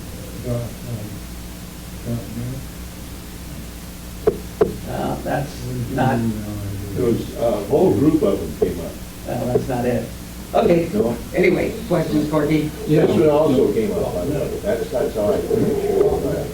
One he did show on the screen. Okay, Okay, your comment about the changes in the code in the servers, about putting people out and not Mark, it being might be able a to to feed go everybody and so on. desktop. My provider, has a system they've had for a long time. Some don't like that. And but see, I mail you the call list, Yeah, right. and you get it, so that's not blocked. Well, okay, this is what I'm asking. Well, or Maybe a black. solution to it. With my It'd Earthlink, look more like. if I get an email from somebody that's not on my regular list, it's a new address. Oh, the pictures on your. Wikipedia, your background If I versus the get an email background. from somebody from my list, it's not on that list. Okay, It goes into a separate folder called suspect folder. Now, if I want to respond to it, if I want to say that, I can move it over to my regular mailbox. Okay, However, but that's not the. let me finish. Okay, now then, if there's somebody I want to add to my list, I say add to inboxes. Right. Automatic. Okay. Now, with this situation you're talking about, if somebody sends an email to OACC list, No, I- wouldn't that add their address, no matter who it is, that's coming from, so that they'll know from then on it's okay? I don't know every situation. All I know is those I've gotten, and I can show you, not on this computer, but I have the bounces, and I mean, it spells it all out, and it says, go here to find out the error code, and stuff like that. I go and read it, and they flipped on a switch for a couple of different things, and basically it says, block it. So, Okay, now, the reason I'm asking Okay. that is, those that you get this blocked list, contact those people and ask them to send an email to OACC list or whatever it is, where it's not getting through. And yeah. see if that Well, doesn't. that's what I just asked for. Okay. Now, I have AOL. Yes. And I use it for the club list. Right. And all the mail gets. Does get through for you. Check online, whatever I do, online, every website. And Now, how are you going though? 26 emails. Ralph, how do you get your mail from AOL though? Are you logging in through Safari? Use mail. I use mail. You look at the novel, the support groups that are running, Yeah. and there are tricks, you're right, tricks to get around. I can't see one better Yeah. now. Yeah, I can do the same thing with cops. If I always use mail if my little gear is running, Yeah. and I say, what the hell's holding it up, and I'll go log in through the Safari, I don't blame you. through the web, and then I can see, oh, well, there's this big monster file that's choking it up. Very much. And so then I just delete that, everything Yeah. comes down. Okay. I'm looking at my iCloud mail. When Apple sends me mail, it comes to my name at mac.com. Right. But if I try to send an email with that account, it's coming from me.com. Is that going to cause a problem? All you gotta do is tell me which you received. Let's try it. Is that going to cause a problem if I try to post something to the list and you see the No, me.com? because when it goes through the list, it changes the sender's name to OACC list. And that's what is causing the problem with these other companies is they say, well, it's not coming from an individual, it's coming from a No, listserv. but I'm saying, you check, when somebody tries to post something to the list, you check to see if they're really a member. No, it's all done automatically. And when you guys sign up and join, and many times people say, well, I'm not receiving this and I'm not receiving that. Ever know? Oh, well, Because what's your email address? code it, And I'll look in the membership number, and I database, know what the two numbers are. and that's not what you have. One more word, and I know what the And word so then is. what I have to do is I have to change it in the database, and I have to go sign on to the web server and change your address. Then you'll get it. So that's why it's important to make sure you keep up to date with your email addresses and let the list mom No, but all I'm know. saying is, if I tell you my address is mac.com, and then I start sending things to the list that show up coming from me.com, is that gonna cause a problem? No, I'll try, you know what, Larry? Send me both deals, both addresses, and I have done for some people where I've put 2 or 3 addresses. We can try that. Okay. Okay, so if you'll help me on that, I'll try it. Okay, anyway, let's get on with it. Right, I heard that. These people are impatient. Okay, Mark Spiegel. All right, so there's 2 parts to what I'm going to talk about today. The first part is about organizing your applications, which, as you can see here, did he set out? He's always embarrassed by when I mention just how unorganized. Oh, this is your dad's phone? This is his phone. No, Okay. mine is nothing like this. Hey, it looks just like his desktop on his Yeah. computer. Pretty much. These are actually aligned in rows and columns. Second part will be about different apps and features that I've found to be really useful. Okay, great. So the first thing about apps really comes down to just doing it. Again, with him that's a little difficult. But what you want to see and what you want to do, and you've already started doing this a little bit, is grouping apps by some kind of common theme, whether it's the apps in the particular folder are just games, or just map and navigation programs, or just audio or video programs. So you see right here, he's already started doing a folder for Travel-related stuff. travel-related stuff, one for news-related ones. So we've got different news sites there. Apple, normally I keep the app store at the very, outside of the folder, but that's it all. In my case, I have one called Store, so all the store, everything I can purchase crap from is there. So moving the apps around is not too much different from on the Mac. You're just going to tap and hold something, and when you drag one icon over another, you'll see it blink, and then it opens up into a folder. From there, you can change the order of the apps by dragging them around. You can rename the folder. Utilities is good enough for this one. So let's say, for example, let's take and try to bring together, you know what, he has quite a few Mahjong games. So let's bring this Mahjong tile game over here. and we'll retitle it or Shanghai. And it seemed to pick up the default name from the one that's, Right. the one that you actually drag into another one. That's where, whatever the guy categorized it Right. originally. When I took and put two games together, they're both racing games, and so once I dragged one over to the other, it created a folder called Racing. So it was smart enough to It's smart recognize enough, the but one. it just depends on how an app was designed or labeled. I know he had another one here. Maybe not, we already got rid of it. Apps that are related to, you have to change it a little. Yeah, just for an instance, I read an interesting trick a few weeks back where a guy said, I got like 5 or 6 pages of apps and some of them were on the 6th page and I got to drag it all the way up to the front page. Yeah. Well, That they- this guy came up with a really interesting idea. I thought what he did is he like right down there where Steve's got Safari down there at the bottom in his home base there, they left an opening there. So So what they did, they put a folder in that spot, and then that way you can go to any page and drag all the games Right. directly there without having to go across. Yeah. And then they moved it after the fact. Moving the icons between the different screens or pages of your home menu is a little bit tedious. It's even a pain doing it through iTunes. Right, yeah, I've actually found it easier to do the front stuff. Basically, if you want to go left a page, you need to drag it to the left and just keep your finger there for a second. But if you keep it there too long, it's going to keep skipping and take it all the way to the right. Same thing with when you're trying to put an app before or after another one. You want to make sure it's going between those other app icons, and then you're not touching another icon, otherwise it's going to try to create a folder, which is not what we want. And how do you create a folder at the bottom? Well, you have to give it a whole, you have to create a, Well, hang on. you have to create a Bottom folder row first. down here. Yes.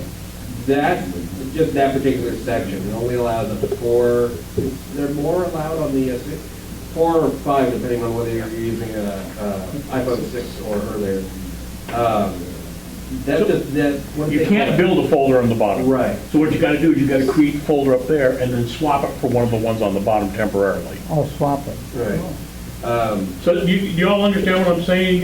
You'll say you got, first off, I go to I've talked about this hundreds of times, the unofficial Apple weblog, or TUAW.com.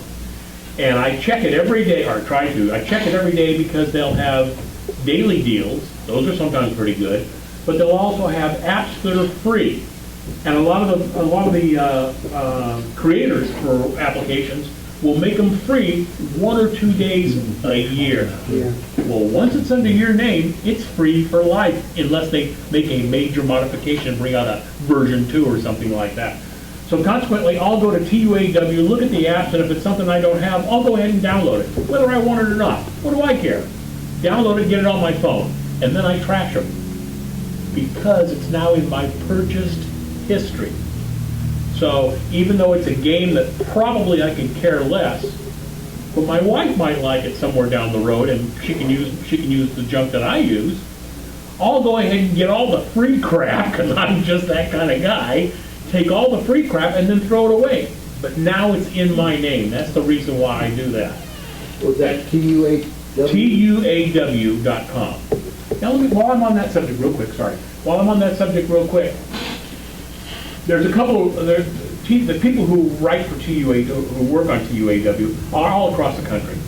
And one guy out of Colorado, Steve Sandy, who does a lot of hardware reviews, you know, like anybody for a magazine, they'll send him crap to check out. Well, how many cases do you need for an iPhone or for a Mac or whatever it is? So a lot of times what they'll do is they'll give, after they've done their review of that particular item, they'll offer a giveaway. And you'll put your email in there, and maybe or not. So I've been doing that for a year. All of a sudden in September or October, I won an iPhone 6 case, which I'm using for something else because I already had an iPhone 6 case.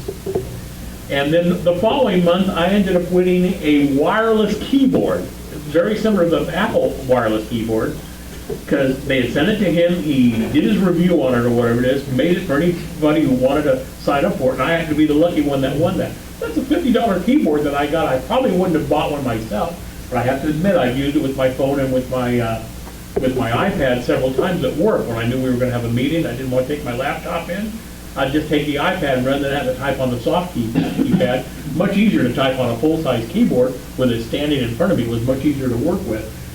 That was just the fact that I got it for free, I thought was kind of cool. So I mean, it's worth going to that website, tuaw.com. Once or twice a week, I try to do it every day to see what's available, see the news, and what free crap there is that I can get. Yes, sir? Greg, will these apps work on my iMac? No, what you're looking at right here, through iTunes, these are apps that are either for the iPad or the iPhone, and even though they call it the App Store, they also use the word App Store for the Mac App Store as well. So the app can be for a Mac, an OS X operating system, or an iOS operating system. The ones that are on the iPhone, most of the iPhone apps will work on an iPad. They may have a version that's already been designed to be scaled up for the larger size, or they'll do the double scaling or whatever they call it if you want it, or you can use it normal size. Or sometimes it's an iOS app that's only for the iPhone or only for the iPad. It's rare that it's that way, but sometimes they are. So it just depends on how the creator decided to do it. But there's a definite distinction between OS X apps and iOS apps. They are two different worlds. They may look the same, but they are two different worlds. The only thing in common is, well, one name maybe. Yeah, is you purchase them or download them for free using the same Apple ID. Right. That's now, the idea. In some cases, if you bought, let's say as an example, if you bought, depends on how the developer decided to do it. Sometimes you'll buy the app for your Mac and it'll include a free version of the app for your iPhone. And so they're compatible from a data standpoint, but they're not compatible from a program standpoint. So, as an example, I think now if you buy... 1Password is that way. There you go, 1Password's that way now. When you buy it for the Mac, you get it for the iPad or iPhone, as I think it's bundled in if I'm not mistaken now. Yeah. I don't know if they separate. changed it, but 1Password Buy was free. Now, it may have only been a limited time. Yeah, that might be. I think Photoshop was that way. I think if you buy Photoshop, you got the full Photoshop version of what they call it. How did you make that folder again? So for making a folder, let's say, I don't even know if these two apps are similar, let's try. You tap and hold. Till it jiggles. Till it jiggles. You drag one over another. And if you watch closely, see how it created that highlighted area. Drag it out, try to get it, do that again, Mark. Now, It happens kind of fast. now watch, if you watch closely, you'll see kind of a shaded area. See it right there? Yeah. That means it's building a folder for it. Right. And then you can also just tap and drag a folder back out.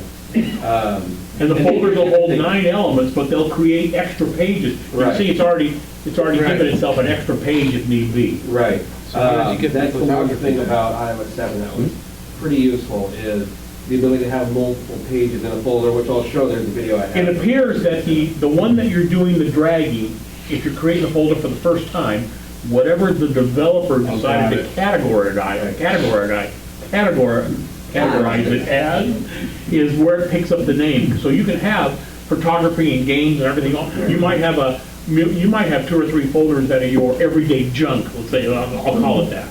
And it'll give it a default name, like if it doesn't know any better, a lot of times it's real generic, game, or it's utility because it doesn't know any better. But I'll go back and rename it to car-related crap, and that's got all my maps and gas, exit type stuff, or I'll have one that's called food, like I need one called food. And that'll have restaurant reviews or Yelp or stuff like McDonald's or Taco Bell or whatever it is in it. But once you're in here, you can go up and you can rename that title. And then as I was saying, you can have multiple pages. You're no longer limited to just one. So you could, if you want, have one, if you have like a bunch of photography apps, you can put them all in one folder. I like to break things up a little more so that I can easily go, okay, this photography app is for more professional results. This other folder is apps that give you wacky effects and stuff like that. Okay, and the sequence of the folders in there, instead of being automatic alphabetic, is where you put them. It's just where you put them, right? You can put them alphabetically, but just wherever you drag them within there. And the same rules of dragging them around apply. Okay. And then the only thing is you cannot create a folder inside another folder. Yeah, too bad. That's one spot where it doesn't work the same as that. course, the same thing applies for the iPad. Yeah, that's exactly the same. iOS is iOS. Yeah, right. Greg, Yes. did you download, Greg, yesterday from the key? Now, with the idea that you got that extra folder down on the lower part, Okay, so drag his Safari out right now. Okay, so now you've got a space, or I forget what they call that, the dock bar, or We the can home call it the bar. dock, basically. Yeah, for the dock. So now go ahead and make a dummy folder. Just drag Safari on top of Relax for right now. Okay, now drag that folder back out, and then drag the folder down into the dock. Okay, now no matter what page, go ahead and clear it. Now, no matter what page you got, those 4 down here at the bottom are always there. So I don't think that's the most productive way of using it, but it's a great way if you're really into games, board games as an example, or racing games or whatever. There must be 50 racing games out there.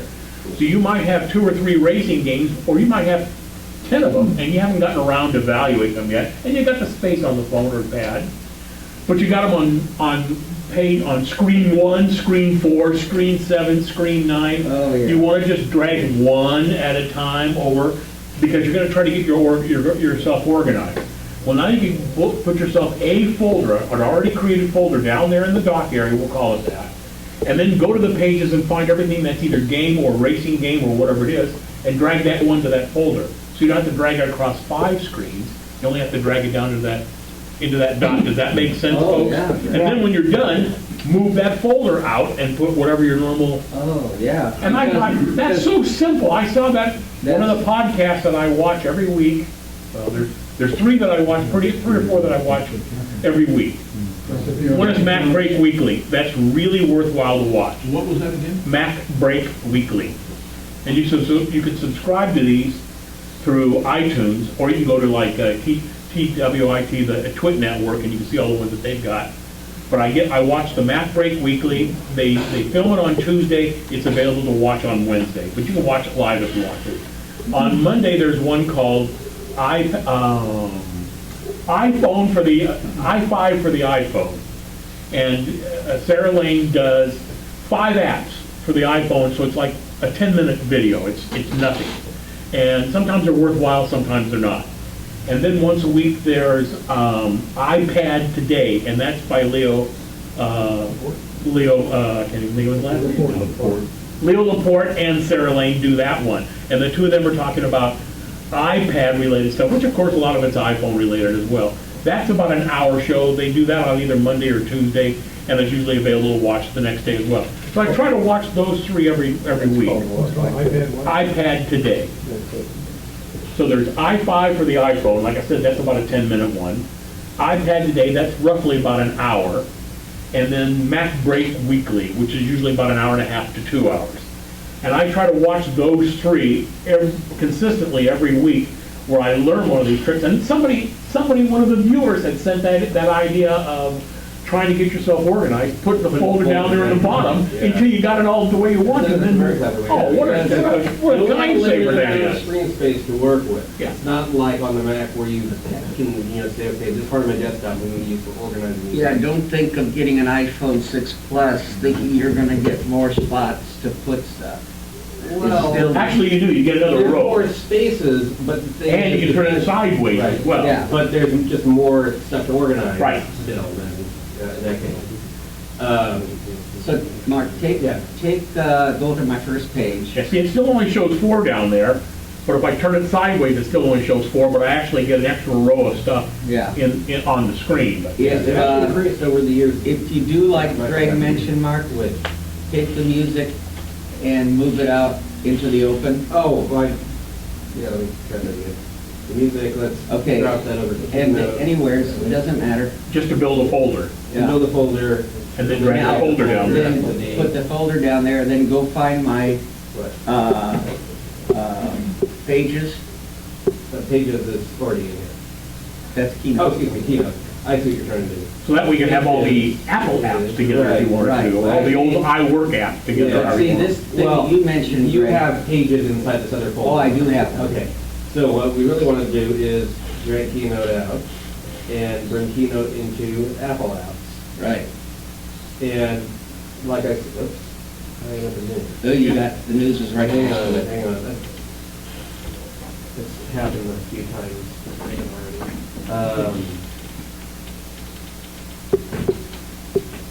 Where'd it go? Hang on. Is there an undo Oh, okay, it went back to where it was by default. Okay. So I'm gonna go back left a page and then drag it into the Apple Apps folder so it blinks like that, or have that outline. And then, like I said, if you want, you can also change the order that it's in and put things, you know, you can. Yeah, so so let's say an example, you had to go to another page. How often are you gonna use the Find My iPhone? So that's a good one to hide 2 or 3, and the same thing probably with iTunes U, or probably even Keynote, is to hide 2 or 3 levels down inside that same folder. Right. But it's, at least you know it's in that folder. I already mentioned you can't make folders. Yeah, I noticed you had 9 in the folder. Is there a limit to how many you put in the folder there? No, it just Or they keeps don't adding limit to pages. the number of pages. I thought it was 7, but I'm not sure. Right. So that's 7 times 9, there is, Yeah, that's a lot. after about 3 or 4 pages, It's it's a too much. little too much, just because you have to open it and then swipe. So multiple here's times. the situation, Mark. If you take and move the music out of the way, just in between something, Just to make a hole. just to make a hole, and then go back to the first page. Up, Okay. you lost your thing. Okay, click on navigation, Okay. okay, and drag that down to the dock. The whole folder. Yep. And then, okay, now scroll, and there was a thing called SIG Alert. SIG, looked like a stoplight. So this will take a, there Oh, it there it is. is, okay, Yeah. and I can drag that Drag into that the folder. Yeah, so that's all your car-related And kind then of when I'm stuff? done, just take and put it back on the front. Yeah, This works properly. so, you see, I didn't know about doing that, Greg. That- Yeah, that's a nice time saver though, when you Yeah. got, when you've got 4 or 5 pages worth of stuff, so. So like I have all the social networking kind of garbage is kind of all together, so like FaceTime and messages and mail and Find Friends, all the stuff dealing with other people, I guess I should call. I've got a folder for that. And then all the ones that are movie related, not taking videos, that I call videos. But everything that's movie related, like IMDb and maybe Fandango, that's right, and Leonard Maltin's reviews, those are all under a folder I call movies. And so like you'd have Showtimes at IMDb, and then I have one called TV, that's the HBO Go and CBS and NBC and Well, all. I'm gonna go over like how I organize the stuff before I Yeah. do that reformatting on my phone. But the other thing I was gonna mention is, and this is a problem even I've run into myself, is you delete an app, you sync your phone, and then all of a sudden it's back again. And if you're trying to get rid of an app, what you need to do, and unfortunately I can't show exactly how this will look, but close enough. What you want to do is delete it from the phone, which of course is simply tap and hold, press the X in the corner, and it'll say, are you sure? In this case, no, I don't want to delete PowerPoint. That's just deleting it from the phone. When you sync, if the app is still in the iTunes library, it may copy it back. But what you'll want to do is go into iTunes and delete the app from your iTunes library as well. That way, with the app deleted from the phone and the library, there's no way for it to get on the phone again, unless you Go back to your, download it. your purchase history or whatever. Right, it is, go that to way. your purchase history. I don't, let's see, I don't have any apps on here. Remember. Right. So I have no way for showing that off, unfortunately, but basically the apps part is in the left-hand column or the top. You have to Now- hook your iPhone up to your computer. Yeah. That's only. Actually, you can do it over Wi-Fi Yeah, as well. well, the Yeah, whole but- thing about deleting the apps is only, what I'm describing is only if you sync your phone to the computer. If you use your phone just on its own, once you delete an app, it's deleted, and then if you want to download it again, you just go to your purchase history. Now, as far as synchronizing your applications from the iPhone with iTunes, do you have to synchronize the applications? You get a choice of sync for iCloud, which to me is easier. Or you can sync directly to the computer. It's your choice to control. In terms of the apps themselves syncing, any apps that are on your phone, I believe, will get synced. Like if you download a new app on the phone. Oh, the next time you go to iTunes, it'll copy in it iTunes. gets done on. But in terms of which apps get copied from iTunes, there is, actually it's this list right here. It's just not, nothing's in the list because it's in his computer. Oh, I see. Right. Does it hurt to sync both to your computer and to iCloud? No. No, I'm not. No, they pretty well got that bug solved. Right. It seems to be, I've noticed that if I change something, as an example, if I change something in my contacts list, Yeah. it's within a minute or so, it's updated on my other two devices. I mean, it's almost automatic. Right. Well, the point is that it's taking up room in space in that. On your iPad or your iPhone, and on iCloud. No, Well, and you with mean on the iTunes. computer? Yes. It depends on the app. A lot of apps are going to be less than 100 meg. Oh, yeah, Of course, the they're really computer low. has a lot more storage space than. But you do realize you can show them that page if you go into system, and go into usage. You can show how much space the actual app has taken up. Are you talking about on the phone? Or Well, if you're on the phone itself, Right. If you go into system, Okay, so you go to system settings, and then General. general and usage. Go down the bottom, and then manage storage. They put it manage in one. storage, Yeah. and give it a moment. This will take a moment. But it tells you right off the bat, okay. And it use sorts them, 25 it gigs. automatically sorts them based on the biggest one. Right, right. Of course, so this is in your iPhone, but I'm talking about the computer itself.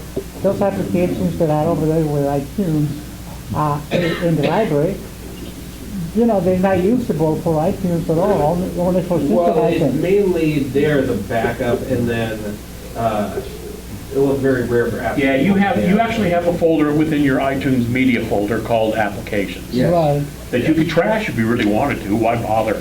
right. I mean, the thing space is negligible, you know. The thing is, as far as I understand, apps need to be in that folder, otherwise, if you delete an app from iTunes, and then sync your phone, I believe, you know what, the log on- No, the next time you go back in, it'll just load them back up. Oh, it'll load it back. It'll load them Okay. back in. I couldn't remember if,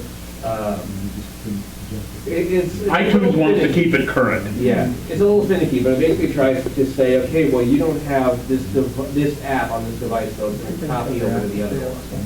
It's going to try to make it so both devices have a copy of the app. No, we haven't got it. And like I said, if it's an app that you just don't want anymore, and you're, sick of seeing it. Apple Pay on my phone. I've never used it, I have it on mine, I'm going to show it. I don't know if we have a way to demo it exactly. Demo We don't it. have an Apple Pay, we don't have any kind of payment terminal. You can Um, always video it in use somewhere and then show it off. Yeah, that's true, but you can all, I pulled out my little Videos, thing, I'm and not I'm sure. trying to figure out if I have to use an additional app or just pull my finger on there and then. no, that's it. That's at an Apple Pay? Yeah. That's it. They put I something just up don't on remember your how it's screen. set up. As soon as you get it within the 2 or 3 inches or whatever the hell it is of the device, Yeah. it automatically goes to what would be called passbook. Passbook. Oh, And passbook is how you set it then up. shows your default, whichever one you've got set for your default, and then you just put your finger, then the amount will show up on that screen. 1845, if it's okay, you gotta put your finger on it, and that's it. Got it. But I think to set it up first, you need to open Passbook and say, okay, here's. No, I think it does it automatically. I think when you've made a purchase and you've got gotta have your phone. I haven't gone to unblocked, McDonald's. obviously. Right. Haven't gone to McDonald's. Neither have I. I haven't tried it either, and I've been dying to go to a Panera Bread or someplace like that and try it. It works really, I have to admit, the feature works really slick. They've added a couple other things when you go to the App Store and you get something that, even if it's free, and you click on, now it's called Get, it used to be called Free, because people were moaning and groaning about the word free when it had in-app purchases. That's why they reworded it to the word Get. And now they have a little notice down below that says in-app purchases, if that's something, like an Angry Birds or something like that, you're gonna get. So when you click on Get and then you click on Install, it would come up and ask you for your password. Well, if you've got one with the sensor touch, an S, a 5S, 6 or 6 Plus, basically you just put your finger there. So I've gotten to the point now where I can say, Get, install, put my finger there right away, and before you even get the chance to ask me, it's already done it. So I have to admit, the feature works really slick for in-app purchases. Wow, you can spend money fast. But remember, I'm just authorizing to get the free crap. I don't buy stuff. Too bad you can't tell it, maybe they'll do it in the future, where you Thank say, you. okay, you use your thumb to get free stuff, you gotta put in your password for paid, That's a thought. Could be That's a thought. I'll tell you what it will do, is if you haven't used this in a couple of days, if you haven't used the touch feature in a couple of days, it'll ask you to put your password in. Oh, Just right. in case. And if you Yeah, restart And it, if you 48 restart, yeah, hours, and if you yeah. restart your phone or your pad, you have to put it in the first time. So it's just, they've added a couple of nice safety features in there that I think. So as an example of how I normally would have my iPhone to ring, except I had to restore my phone the other day. First page is mostly apps that Apple included by default, so a few of my favorite ones like Tweetbot, MyFitnessPal. Second page will be things like games, a few other apps.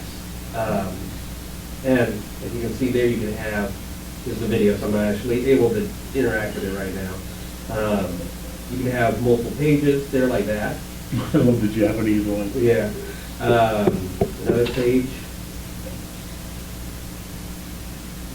The multiple pages, like we said before, you can have multiple pages, just don't go overboard with it. And then here was an example, I dropped in a few racing apps and knew, oh, these are all racing games, so it's entitled automatically, I didn't have to add anything to it. And then usually here around the third page, I'll make a folder called miscellaneous. I'll dump in things like contacts. I don't use that, I just use the phone app. Reminders, things like that, as well as passbook, newsstand, things like that that I don't use. Make a particular folder for social media apps like Reddit or Skype or Facebook. And then here you can see, as I was mentioning before, have an app for sound. So these are all apps for creating sound effects or just manipulating sound in some way. Apps for creating music, apps that use the camera, the ones that you do different effects with the camera, ones for language, which there's a few examples of in the other parts of the presentation, apps for cloud and remote storage.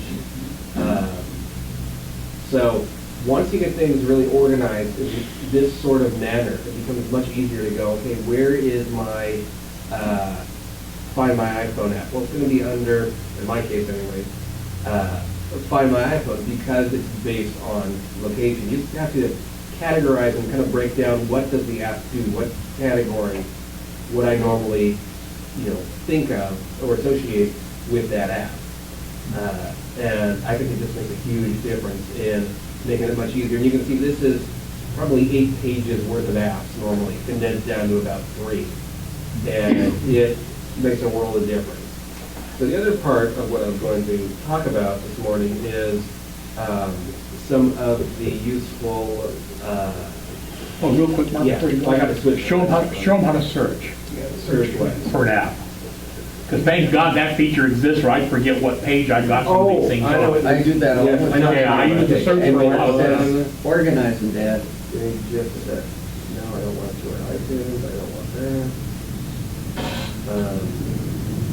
You have to search bar, I mean. Yeah, but it's, While you're looking for that, a quick question. Mentioned about having to put your thumbprint on or rather put in your password when you start up. That means you turn it off at night to save the battery, and you turn it back on in the morning. No. You can't use your thumbprint, you gotta re-enter the. no, 48 hours. No. You can No. just, So anytime you restart. oh, Anytime you yeah, restart, a right? restart, but none of it goes to sleep. Yes, and the other thing is, we've told you many times before, don't be overly concerned about things. Leave your phone on almost all the time, and if your battery gets low, and these new ones are supposed to be much longer usage time, but turning them off all the time And force quitting apps. and force is really quitting apps not and stuff, you need to necessary. turn them off. The only But- time you should need to force quit an app is if it crashed or it caused a problem. Only the one I can think of is the Apple Store app, not the App Store, but the Apple Store itself.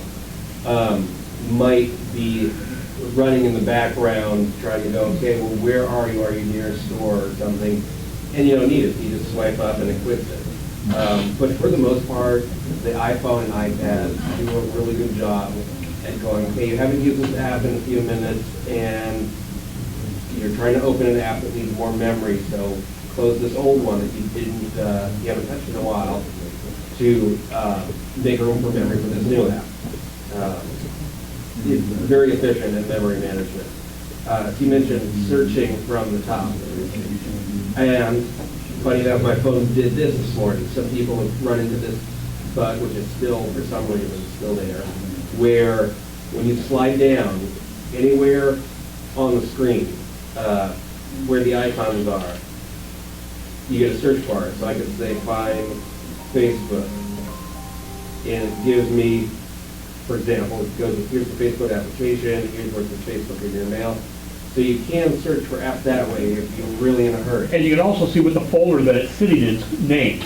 See, right above where it says Facebook, it's in a folder called Applications. Yeah. I don't think I put it in an application. I don't think I put it in the folder yet. Or it's telling you it's an application. Right, it's telling you, I'm sorry. Yeah, there's no folder for that yet. As far as this problem that shows up sometimes where the icons turn all gray and blocky like that, reset the phone. Is that new? I've never had that happen yet. It's very rare, but I've heard some people say, well, I tried searching and the background turned all gray and pixelated. Yeah. You know, another thing I noticed for the search bar is very good. Actually, you can actually find a tune. Yeah, you can search for music. You can go into system, and I think you can tell it what order you want to search. What order and which one. So right. You say, just like you can in Spotlight on a Mac. Right. So, one of the things though, as far as the email, is there any way that you can do something with this, what is it, the mail that you don't want in one mail, spam mail? Like junk mail? Yeah.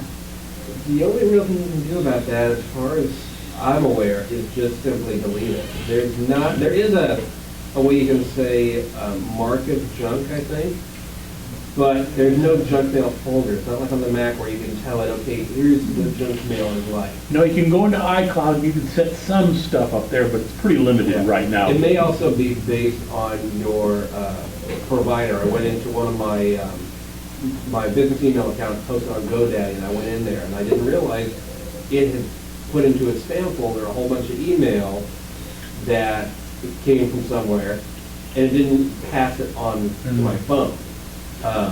So in that case, their server is the one sorting out the email, saying this is regular mail, this is junk. And Mark, when you pull down to get the search bar, where do you put your finger? Anywhere where the icons are on the screen. In between icons. In between icons. Or in between. You don't want to scroll, you don't want to pull from the very top, like off screen, because then you get the notification center like that. Right. The other thing is you don't want to tap and hold, because then you end up with the icon jiggling. So you just want to tap and pull down, and that gives you the search bar. Next part is within settings, and okay, that's actually interesting. I don't know that number.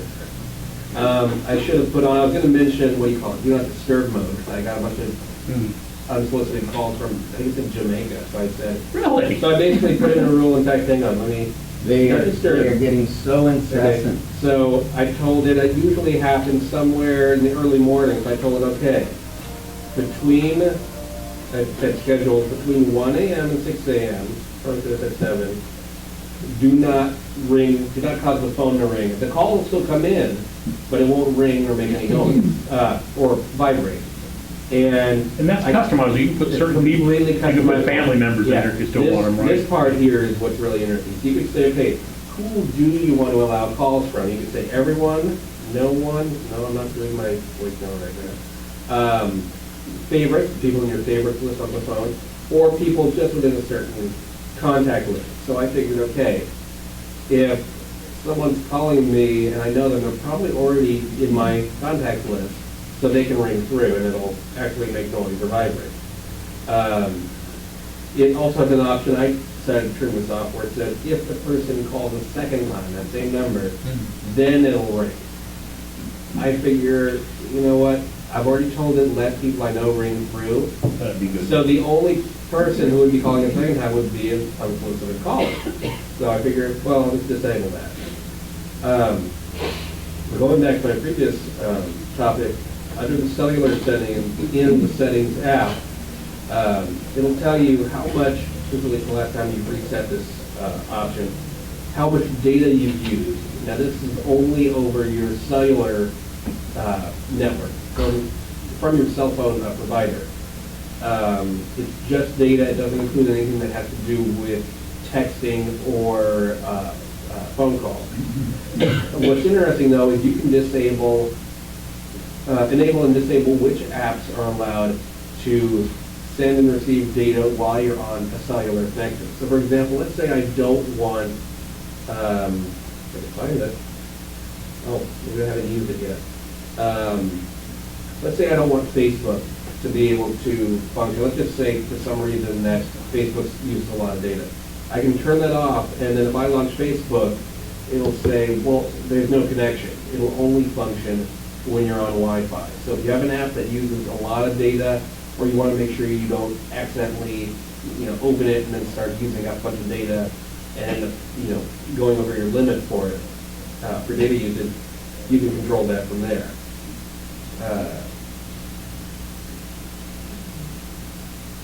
Next part was in privacy. Not a lot of people I know poke around through the options, but there actually are a lot of things you can disable that will help improve battery life, at least somewhat. Location services you generally do want to have enabled, at least for my iPhone. So as you go down this list under location services, it's going to tell you which apps are allowed to or not allowed to use your location. So for example, camera, I told it, while I'm using the app, Yeah, some of these apps, they want to use it in the background. For what purpose, I you know? that. Why, So- if I'm not so- using the app, what do I do? Right. Can't whether you know where I'm at or Some not. apps, like, let me see if I can find a good example. Shazam, for example, which lets you figure out what different music is by holding the phone up to it. I don't have a need, and I don't think there's a reason for the developer of the app to know where I am or where I was when I was trying to figure out what a certain song is. So I just turn it off. Some apps will give you only the options of never and always. Some will have when using the app and never, and some will have all three. And it just comes down to what you want the app to do. Although I find it a little more frustrating when it only lets you, say, allow location access while using the app. At the very bottom of the list of location services, you have system services. These are ones that are built into the operating system itself, in iOS. Cell network search, compass calibration, Find My iPhone, that's useful. Location-based alerts, if you use the Reminders app, you can set up a Reminders app is based on location. You can say, remind me to buy paper towels at Costco. And assuming you've told it where Costco is before, it will remind you when you're in that area, in that location, it'll pop up that reminder. Location-based iAds, I haven't seen, but I haven't used for. Excuse me. Basically, it's a way of advertisers being able to say, well, we want our ads to go to people who are using their devices in this area. You don't really need that. Setting time zone is fine. Share my location. If you share your location with other people, like I do with my family, that works fine. Spotlight suggestions you can turn off. That's basically apps that are suggested based on what's popular in the area you're in. Diagnostics and usage, your call, I turn it off. What is, Mark, explain what diagnostics and usage So is. diagnostics and usage are, as far as I understand, anonymized, without any personally identifying information like, what do they call it, crash logs. Like if an application crashes, in this particular case, it's one of Apple's own apps. It could send that data to Apple and say, hey, this iPhone, not this iPhone in particular, but this iPhone crashed using the camera app, and here's, what was happening right when it crashed. Now, they have that option What? also On the Mac as well. on the Mac as well, and, it just, It just comes down to personal preference Yeah. on that. It's not like something like, what was it called? Location-based iAds, when there's really no big benefit to the user. Well, the whole idea is supposed to be, I think, like when you walk into let's say it's a Neiman Marcus and they've got the I beacon I'm set gonna up. go over And that so, too, yeah. so as you're walking by the men's clothing, it says, oh, just to let you know, underwear is on sale today. Yeah. How much? Popular near me is which apps are popular near you. Not really useful. Routing and traffic, I leave it on. You used to have that enabled in order to see traffic on the Apple Maps. Where are system services located? I missed that. Yeah, so you're going to go to the settings app, Right. your icon. You're going to scroll down to privacy Privacy. and I location. couldn't figure out where was that, what was that? Yeah. And then most of these options I'm talking about are here at the bottom under system services. I've found that routing and traffic sometimes runs even when I'm just sitting at home. So it is using a little more of the battery than it would normally when it's doing that. On that, I'd say just leave it on. And then status bar icon is useful because it will tell you in the menu bar at the top, they'll put a little triangle icon, kind of like this one here, this purple one, when an app is using your location. It won't tell you which one, but at least let you know, hey, an app is using your location currently. And if you see that running all the time, then you may want to look through your settings to figure out which app is constantly using my location that's going to really drain my battery. Now, Mike, I guess also if you have all those applications checked, it's going to be using a lot of your data. I think it can. It depends on if the app. It's pretty minuscule though, it's like, Yeah. it's done. Yeah, and some of the apps won't do anything really, whether it's sending data, receiving data, or just even finding your location, until you open that app. Some of the apps can only get your location when the app is open. It just simply comes down to what do you need your location for. In my case, I like tagging my photos with where I took them, so most of my camera apps have it enabled. But things like I mentioned that Shazam, Red Laser, which is a price Barcode matching reader, yeah. app, I don't need it. I just use it for scanning barcodes. That's it. I don't need to go, okay, where did I scan this price? Next part was handoff and suggested apps, which, if I remember correctly, is under general. So under settings, general, is a section called handoff and suggested apps. And this is a new feature that was included with iOS 8. Handoff, this is the other nice thing, is they start giving you more descriptions now of what different options do. It lets you start something on one device and then go and continue it on another. So you could, for example, start typing up an email and then move it over to your phone and finish typing it there and then send it.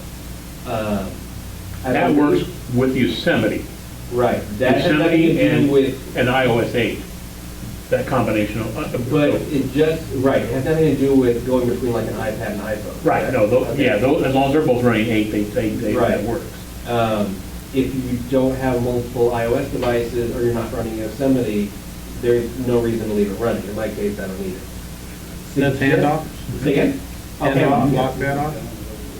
Yeah, Yeah, if you're not using either an iOS 8 device, a second one. a second one, or Yosemite, because to make it work between an iOS device and a Mac, you have to be running Yosemite. This was the part down here that Greg was mentioning. You walk into a store and it says, "Oh, welcome, we have this on sale today." Suggested apps. Basically, stores can have what's called a beacon or iBeacon, which is a Bluetooth device that will let the phone know, oh, this person is walking to this store. And That's just the really, basic version of it. And what it can do is your phone could say, oh, you walk in the Bonds and you have the Bonds app, and it'll suggest it on your lock screen in the very bottom corner. You can swipe up and open the Bonds app right from there. Or it can say, oh, you've stepped into Best Buy, and even if you're on the Best Buy app, it may suggest you download the app. Personally, I think that's a little too much, a little intrusive, and really just, it's unnecessary in terms of not usage of data, but it's battery power nonetheless, If anybody saw the movie Minority Report, they gave a good example of where Tom Cruise is being chased by the cop, even though he's a cop. And due to eye scans or whatever, along the same lines as he's walking through a building, it says, "Hi, Tom Cruise, we've got, everywhere he walked, there was an ad following him because it knew what he was." Essentially, that's what that feature could be. Yeah, there's just really not too much need for that particular product. Not yet. That one.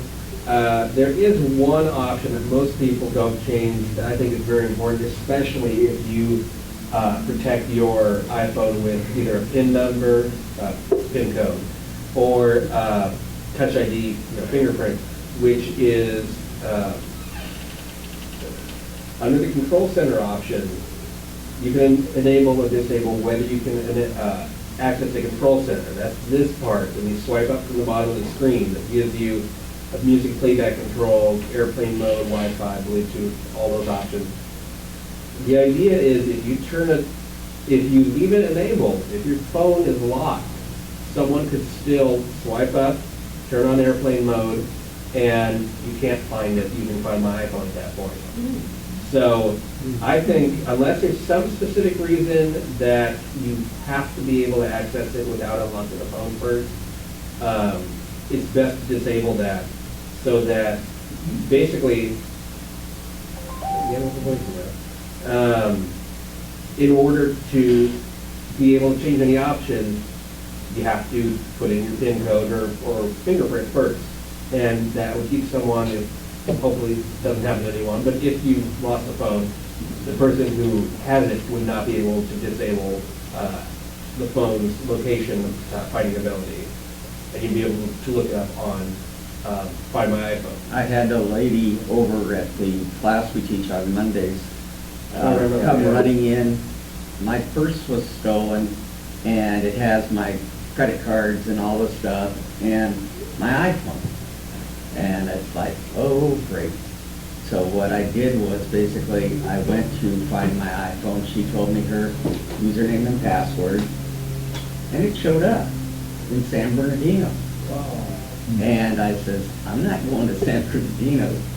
Just let's erase it and block it so that it can't be used. So basically, in that case, the phone is, your data's erased, but it's still locked. So if they tried to reformat the phone and start using it again, it would say, okay, you need to enter the Apple ID and password that was associated with this phone in order to continue. So at that point, pretty much useless. It's a brick. I don't believe even Apple can No, pass no. it. They said, no, we're not gonna They would do that. police over Actually, I did. I called the San Bernardino Sheriff's Department, which is part of LA. I think it is. Anyway, and they said, unless you have an address, we're not going to send it. Yeah, and unfortunately, GPS is not that accurate. You could say, oh, it's in this specific house. Yeah. The next thing. Although I thought it was pretty cool that there was an article back in the paper not too long ago where a guy lost his iPad, he forgot about his iPad or lost his iPad or whatever it is, going to the airport. And he was using the Find My iPhone, Find My iPad or whatever it is, and they tracked it down to a TSA agent, had multiple times. Had it at his house. And he said, no, we don't have it here. Really? How about if we just click on the ring, the button, because even if the speaker's turned off, you can make it ring and identify itself. And the cops were able to walk in and pick the thing up, needless to say, the guy was terminated. With today's not long access for GPS, why couldn't you just give them, the cops could go right to it and you can find out what table it's laying on? Well, that's one thing, but the thing is they're looking for a hit. You know, they want to be able to catch someone. There was another story about a stewardess that, or excuse me, what do they call those people? Flight attendant. I'm sorry. I should Red know. crabs. But what happens is this phone, she was tracking her phone, and it went from Chicago to New York, back to here, and so she figured, oh, somebody's got my phone and they're using it, going all over the place. It ended up, the flight attendant was waiting to get to a place that she could take it to and turn it in to make sure they got it, you know. So she was waiting to get to a AT&T place with an AT&T store or something and turn it in so that they could find you. So the next part was,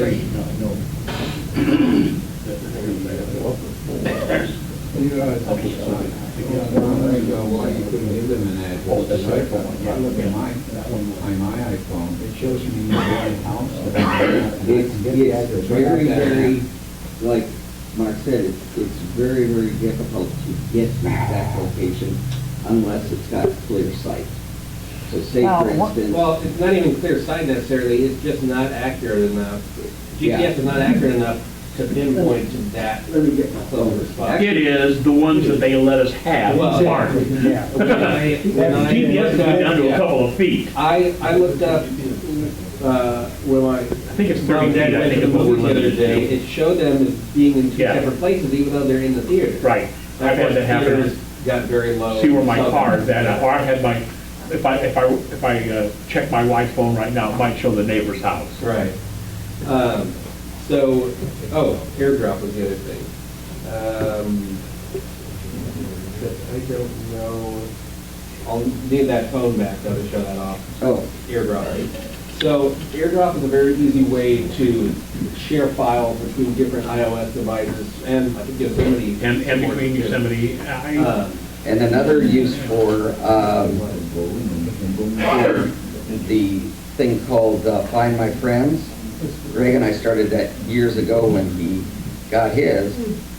I see my wife's Fashion Island and my daughter's somewhere down the freeway or something. So, I mean, that's helpful also. People, I got relatives that say, oh, that's sick. I said, yeah, but it's helpful if I need to find them and they don't answer their phone or something like that. So for AirDrop, basically nice that you can share files, pieces of text, images, etc. between, in this case, two different iOS devices. It could be an iPhone and an iPad, it could be an iPhone and an iPod Touch, two iPhones. And what you would do is, let's say, for example, you go into camera roll, you go, That's on your phone. this is on my phone. I'm just showing what it would look like first, and then what the finished result will look like. I would tap the send icon in the lower left, the little box with the arrow, and Greg. I just turned mine on. Okay. So I would tap on a name, and what the other person would see, I'll show you that in just a second. So now I'm going to send a picture from my dad's phone, which send. Don't send me his nude selfie, I don't want that. Right.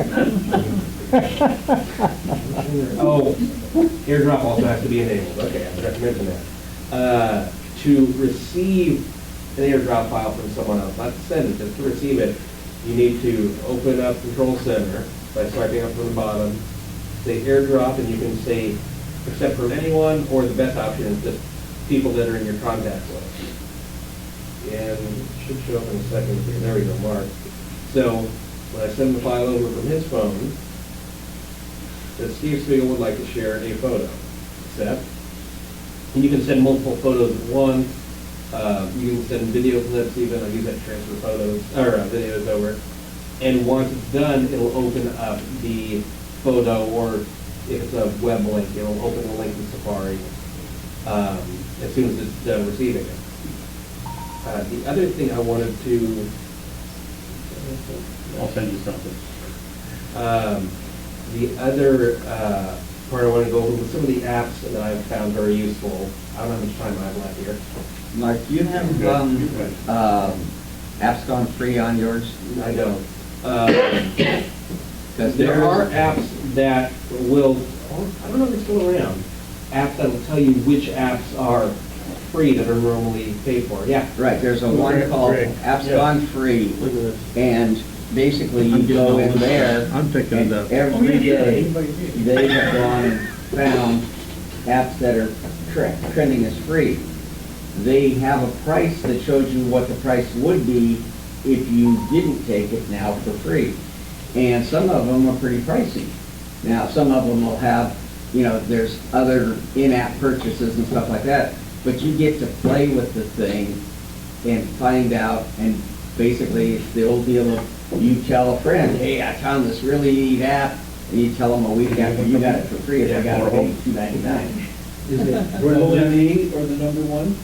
No, apps, A-P-P-S, G-O-N-E-F-R-E, G-O, apps gone free.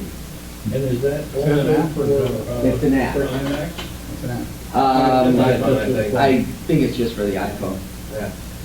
There's a question back there? Yeah, you have one of your questions up there is calendar. And I suspect it's a lot more than just showing you calendar. It gives you the capability of putting in schedules of things you're going to be doing. Yeah. For instance, like during the third, you're going to put down OACC meeting and the time and stuff like that. Right. Then it would alert you with some kind of alarm or something to let you know when You can do that, it's just, I normally set it up, I can't even remember ever setting up an appointment or event on the phone. I normally synchronize it from the computer.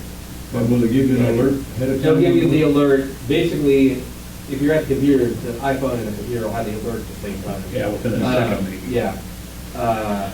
So that whether I'm at my computer or I'm out somewhere and I have my phone, I'll get the alert one way or another. Yeah, that seemed like a real useful device. If you sync your computer, you can't have it also sync events or calendars rather through iCloud. I just prefer doing it manually through iTunes.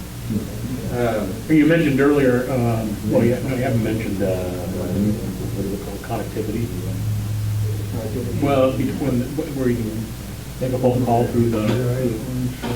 There is that, I just haven't messed with it much. Yeah, I had one. Well, here's where it's really scary. One of the new features between iOS 8 and Yosemite is that if your phone rings, you can have it all, you can answer the call on your Mac if you're running Yosemite, and you're within the same Wi-Fi network. And you can initiate a call from the Mac, but it's kind of a pain in the ass right now. Yeah, but the thing is, Craig, one thing I have found, and I've got to get Mark to turn it off for me. I thought we did, but it rang again. Is I'm sitting at my desk, the iPad's on the desk somewhere or sitting on the floor, and I'll get a phone call. And when I get the phone call, the iPad starts buzzing. Oh. How do you And- stop that? It's worse if you've got all three in the same area, you listen to all three of them doing it. I believe part of it, oh, wait a minute, I remember now, okay. I used to think it was, what's it called, handoff? Right. It's not, it's under, no, I remember now, in fact, I'm gonna do this on your phone while I'm working on this. It's under phone. Yeah, it's under phone. You got a phone, hang on, I'm just trying to do this on two devices at once. So, okay. Well, what's there? What did I put as a favorite? Well, It probably was not. somewhere there, Yeah, think about that. I was sure it was somewhere in that section. The other thing that people have asked about is when you swipe up, excuse me, not swipe up, you double tap, you have a list of open apps, it says, here's your recent call. If you don't want that, for example, which I've heard a lot of people ask about, you go into, go again to the settings app, mail, contacts, and calendars, and show in-app switchers near the bottom here. You turn off phone favorites and recent, and that'll prevent those names from showing up when you're in that app switcher. It won't give you any extra space on the screen while you're looking through them, but like I said, I've had a lot of people ask, how do you turn it off? Yeah. We were talking about not having the phone read on your Mac, is that, yeah. You go on your Mac, if you're using Yosemite, you go to FaceTime and to its preferences, and then you can shut off enable cellular phone. Yeah. You do that between the iPad and the iPhone too? That's part of That my I don't business. know. When I did, when I went on one. That I'm not sure. Yeah, that's true. That's a good point. So, while Craig's looking that up, there were a few apps I wanted to show off that I found very useful. First one is called Cardiograph, and I don't remember if it was free or paid. I think we got that as free. Well, we got it free, I don't know if normally it's free. The only question is, where did I leave it? And this isn't, like I said, I might I like ask the ever heard. You can always ask Siri, open Cardiograph. I think that's it. Cardiograph. Okay. So Cardiograph, believe it or not, will give you a approximate reading of your pulse using just your finger and the phone, the camera on the iPhone. So you just tell it to start, it turns on the flashlight, and you put your finger over the lens on the light. It works pretty good. It's actually pretty decent. I've measured it between this and A real cardio, it actually comes pretty close. yeah, between we've got one of those at-home blood pressure things that also takes the pulse. Spignometer?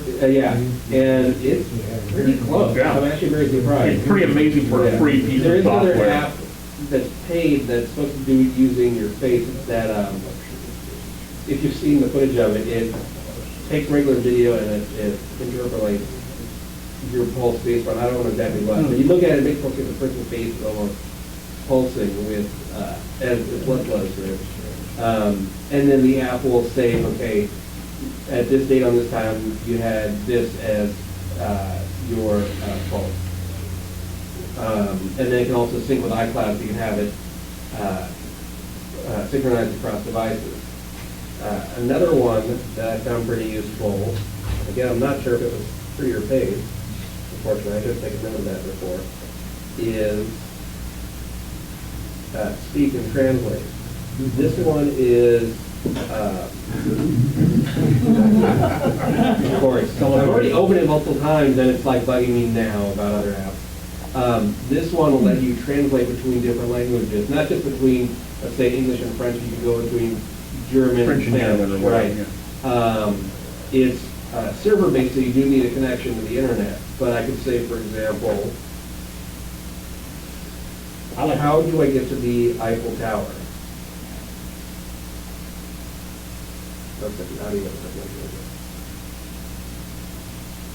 Yeah, it does actually read it out, it's just the audio isn't going through the computer right now. But it will actually read it to you. Yeah, that's an amazing piece of Yeah. it. That's the Star Trek Universal Yeah. Translator. And actually in a voice that's really close to how Siri works. It's good enough that people can listen to it and understand what you're asking. Yeah, it's not like the stuff from the 80s where they were trying to do that.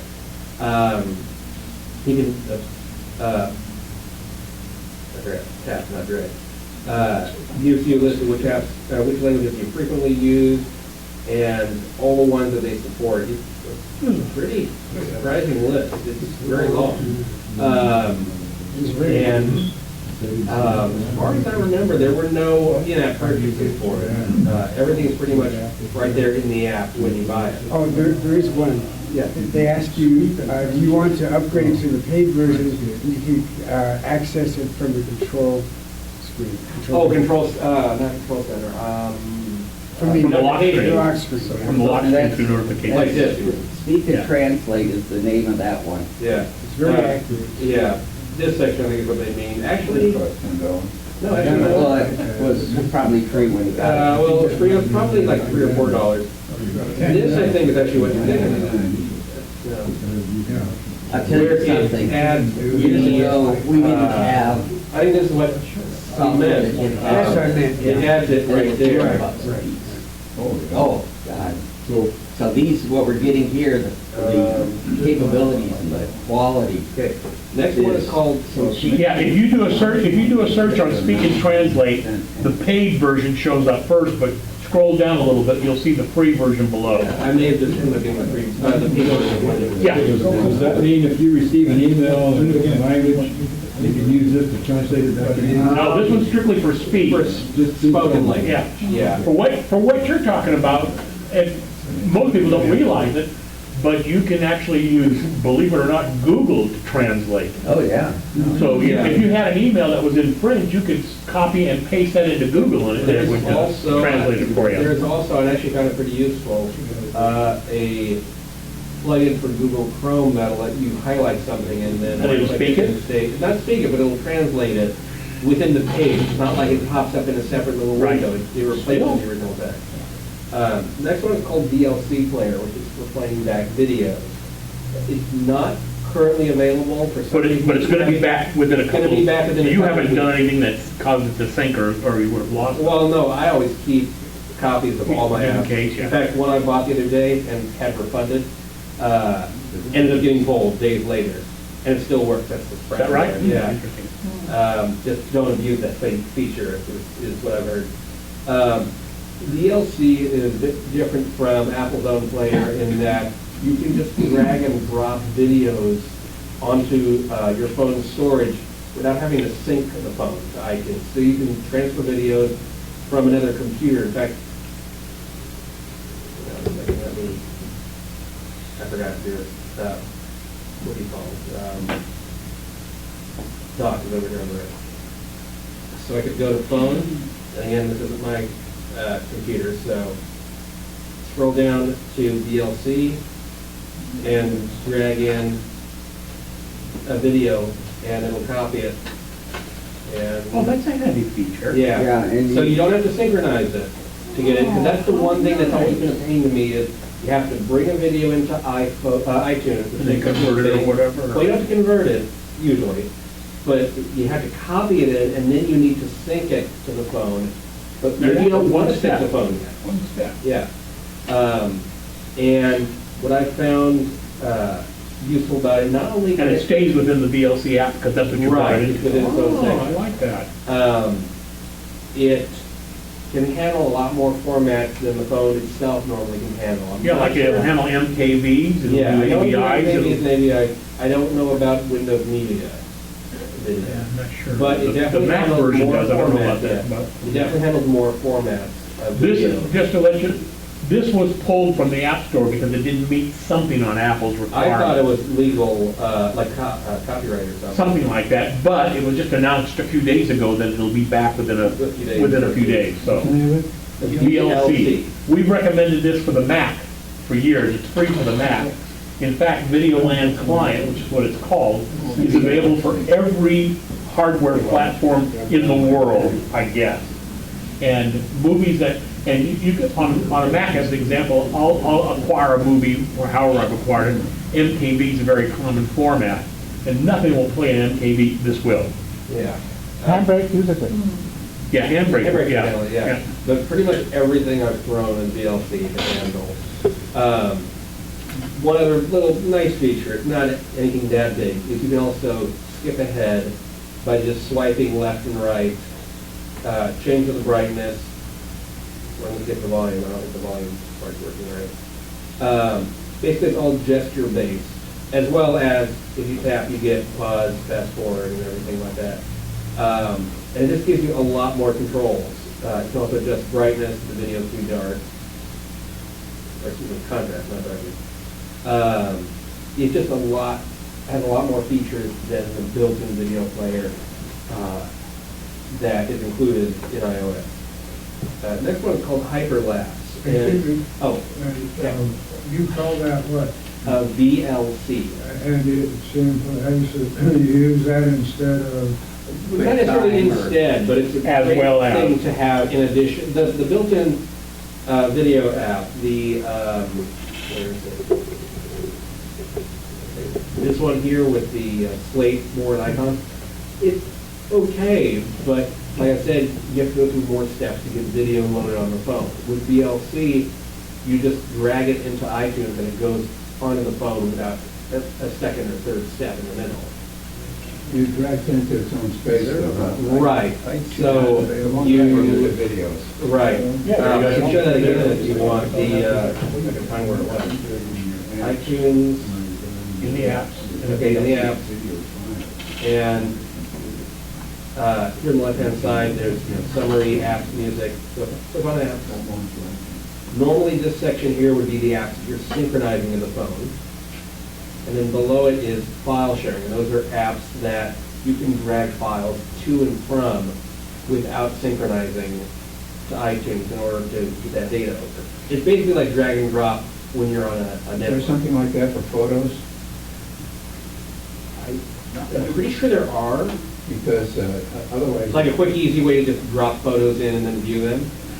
Well, you see, music is easy because you can set up playlists in iTunes. Right. And you can put anything you want in there. But you can't do that with photos. They all have to be within a folder somewhere on your computer. Well, if you are you using a Mac or PC for that? Man, Okay. this is the Mac. You use, no, I just want to make sure. You're very limited Okay. in the photo thing. Yeah. Once you use the Apple hardware, there's a transfer. Right. Are you using iPhoto to organize the photos? You mentioned a folder. 1,000 different iPhoto libraries. Use Lightroom. Yeah. Because iPhoto will let you synchronize, instead of playlists, there are albums of photos, and that's how I have my photos synchronized. I have an album for different vacations, an album of pictures I want to use for backgrounds for the phone, pictures of my own photography I've done. You have And, one iPhoto library?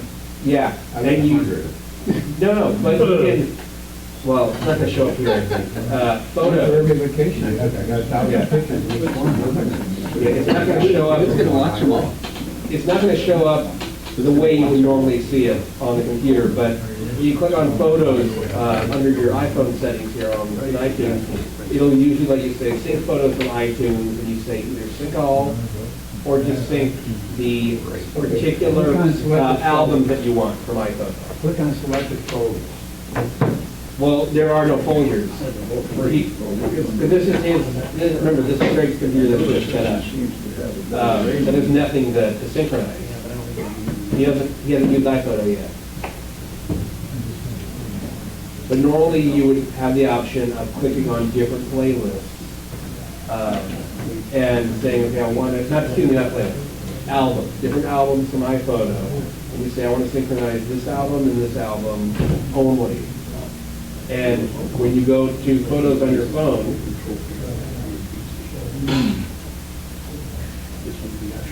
you would go, okay, here's,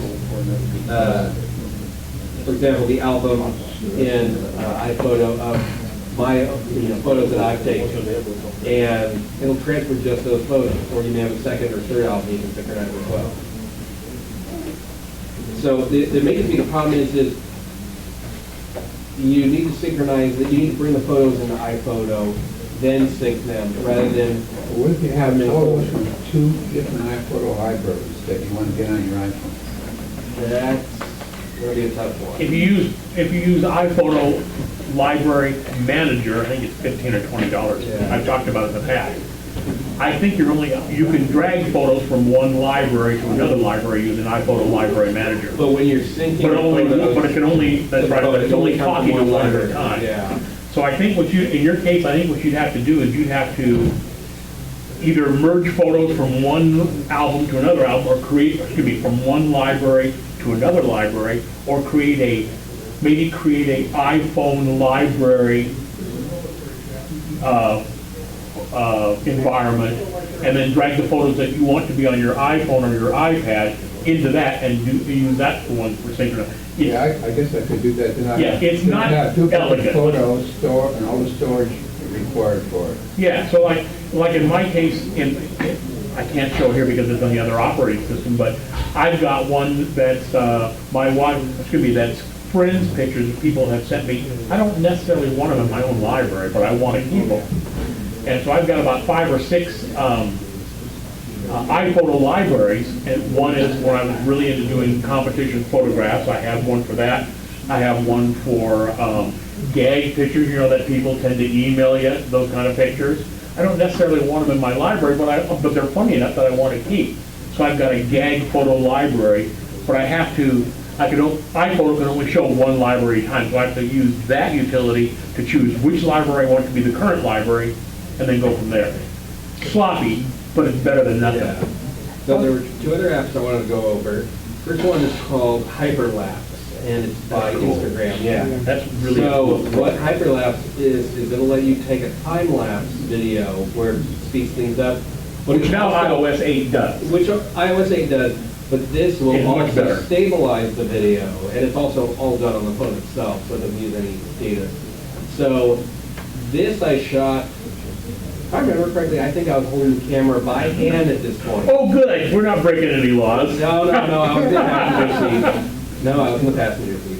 And, yeah, I Yeah, believe at this smooth. point, I think I was holding the camera by hand at this point, and even with the camera moving and, my arm is going to be completely still, it's still kept things steady. Hyperlapse. Hyperlapse. It's really a cool, I think it's $2 or something like that, or free. No, I thought it was free. It might be free.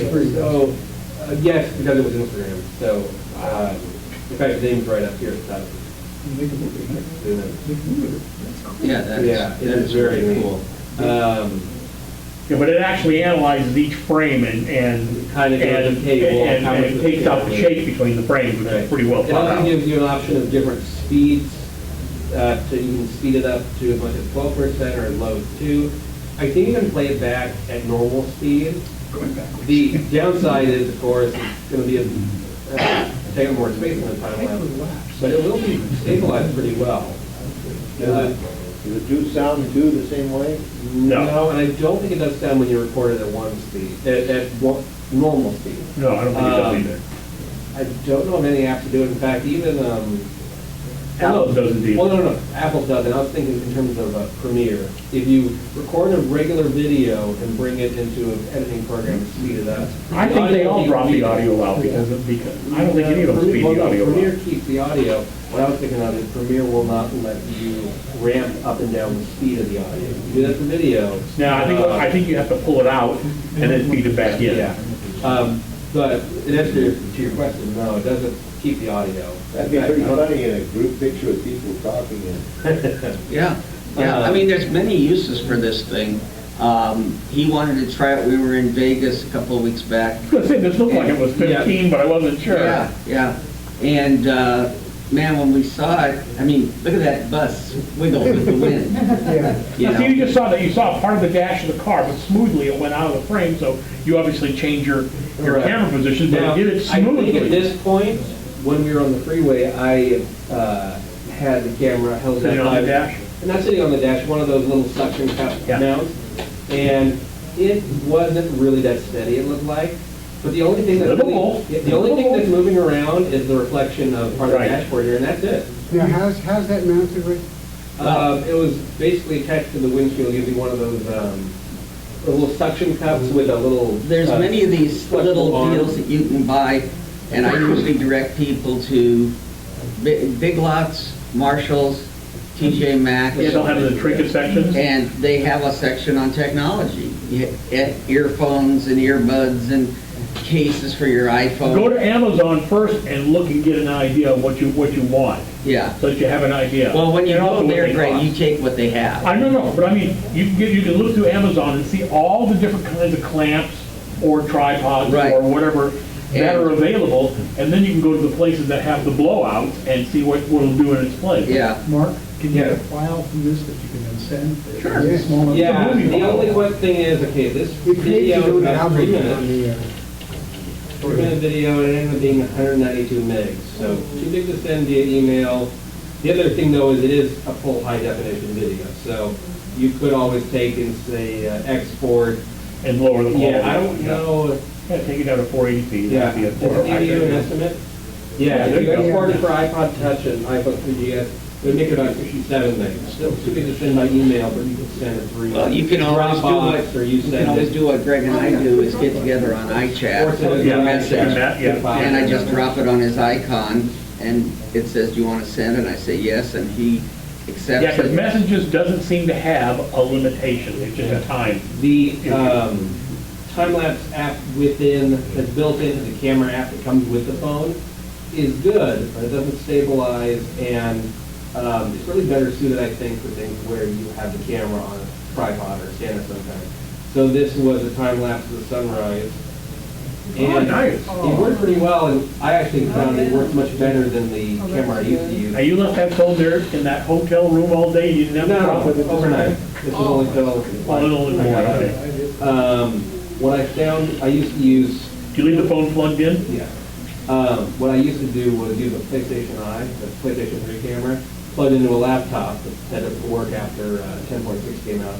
The problem is it keeps trying to adjust to exposure, so everything kind of, it's really strange. Here, it's a much smoother transition. You only see a little bit of flickering there. It's as good a quality as you can get, pretty much. But, like I said, built-in, that's from the built-in. Not bad for a phone when you think about it. Oh, yeah. But I'm saying, so each one has their ups and downs. I wouldn't use hyperlapse for. Take a copy of that on my. It's already here on the desktop. Great, thanks. My wife will love that. You would use it for what? There wouldn't be any reason to use hyperlapse for something where the camera is being held still, unless you wanted to have really fine control over the speed, because the main part of hyperlapse is the fact that it stabilizes the video when it's rendering it. Like in the video with the car, it keeps everything from looking like it's bouncing around. Whereas I think the built-in camera does a better job of doing time lapses where you have the camera being held still on a tripod or. Could you just use it to stabilize normal video at the regular speed? Well, you could at regular speed, but like I said, I don't think it captures audio. In fact, Well, actually, iOS 8.0 has now image stabilization built in, and the way most image stabilization works is it slightly increases the frame so that it can shift the image left, right, up, down, whatever. On the iPhone 6 Plus, not only do you have the software image stabilization, but there's also built-in image stabilizer in the actual phone itself, because the phone itself is bigger, that actually moves the sensor around as well, so it's a little bit better. hang on a second, for some reason, And that's built into iMovie as well. There's image stabilization built into iMovie. You just have to bear in mind that it's going to, if you filmed it and you filled the frame, the image stabilization is going to crop some of that image out, because it has to slightly enlarge the image in order to be able to each frame move it up, down, left, right, in order to make them all appear to be in the same spot. That used to be a feature you paid thousands of dollars for Final Cut Pro a few years ago, and now it's built into iMovie. It's really crazy. It really is. And that's built into a phone. What are we talking about? It's amazing. I don't know what happened, but I'm not getting video from my phone anymore. It goes on through this iPhone. Click on the drop down arrow. Oh, I did. I tried unplugging and replugging. Oh, you know what? Let me just quit time playing real quick. I don't know how he does it, but, I mean, because I'm a hardware guy, and he likes to do all this stuff. He graduated with a degree in videography over here Well, web design and video. okay. And so he's been having trouble finding a full-time job, because after he graduated right when the recession hit. And people are saying now, well, gee, we've done without a videographer, we just keep going. Okay, there we go. I've heard that The story before, about last graduating app, for a long time. and I really want to have on this is called WordLab. Google actually bought this company. Assuming it doesn't crash. I got Google actually bought this company a couple months ago, and at the same time, I believe they also made all the add-on features for free. So WordLab, let me just show you what it actually does first. This is a word translation? Yeah, via the camera. So Oh, really? I take a picture of something? Yes. not even take a picture. The only thing is the lighting over here is not great.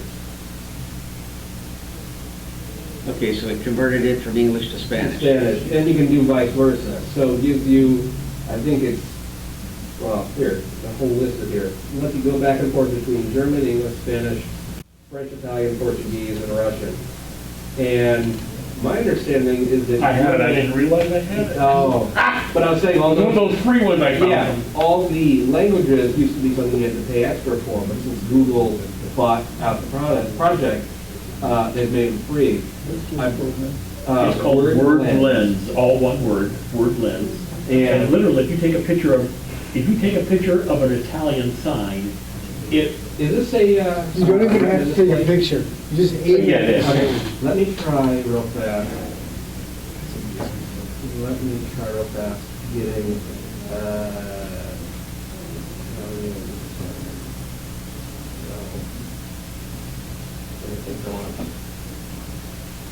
I want to translate from Italian. I was asking because, the So you have resolution is some much better. Oh, for the resolution line? Right. Resolution, picture quality, Okay. you want pixels. You know that kind of rainbow effect? Yeah. More. Yeah. So. That's Italian, that's amore, you know. So. Pretty big. So literally, he's using his phone. Pretty good.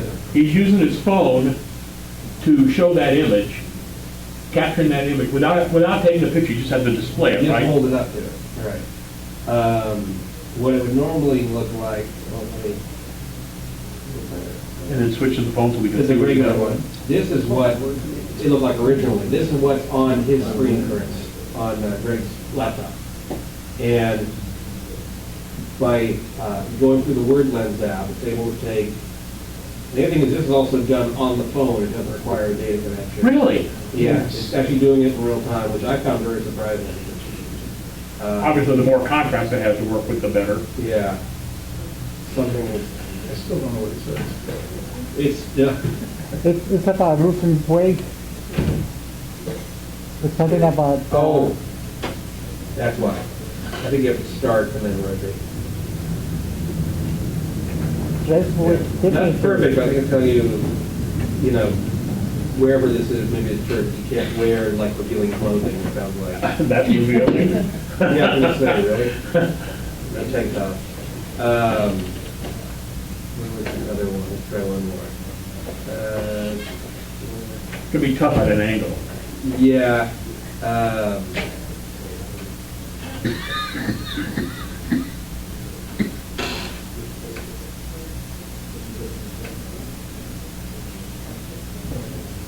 And again, the original of it just says, it's all in italic. I would go back to the,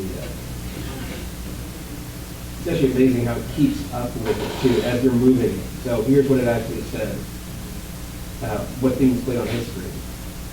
And holding it up, looking at it with, There's attention. having like slow motion speed, or just move slowly. And again, it handles about. Look, one of the features of Apple Pay is when you go to put a card in, you either punch in the numbers, or you hold your phone up to the and it reads the freaking numbers, which amazes me. And you can also, for a while now, you've been able to do that with Apple or iTunes gift cards, as well as. And it wasn't reading the barcode; it was actually reading reading the numbers on the barcode. Maybe not the Starbucks one, but the promotional cards, basically. Really, that's amazing. Yeah, and it's not like a computerized font like the little things No, on it your. looks like it figured out, looking at the number, it figured out what card it was. Yeah. One other thing I wanted to make sure I mentioned to people, if you have a MacBook Pro, and you've seen these little things at Fry's or Micro Center, this is absolutely, you have to have it. What is it? It's basically covers your keyboard, Well, it depends on how much of a slob you are, I guess. and liquid spills. And although the keyboards are made better as far as trying to block out liquids and stuff like that, they still get in there. And I've had a guy 3 times, same guy, has not learned when I tell him put the coffee somewhere else. And so he had this on it, and he spilled it again.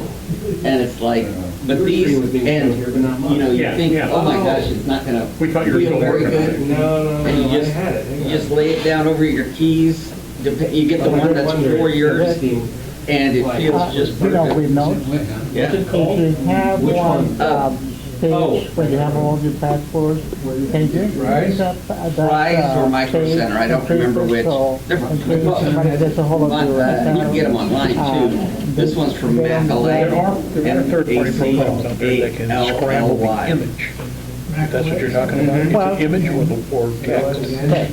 In other words, in case it takes the note. Yeah, you could, it's not built in. You can get an app that does that. You can get an app that encrypts it. That's the name of the There's a building. Okay. McAlley, Well, whatever. he didn't realize it wasn't showing it. How'd you get that to show, right? There we go, look at that. Traffic lights.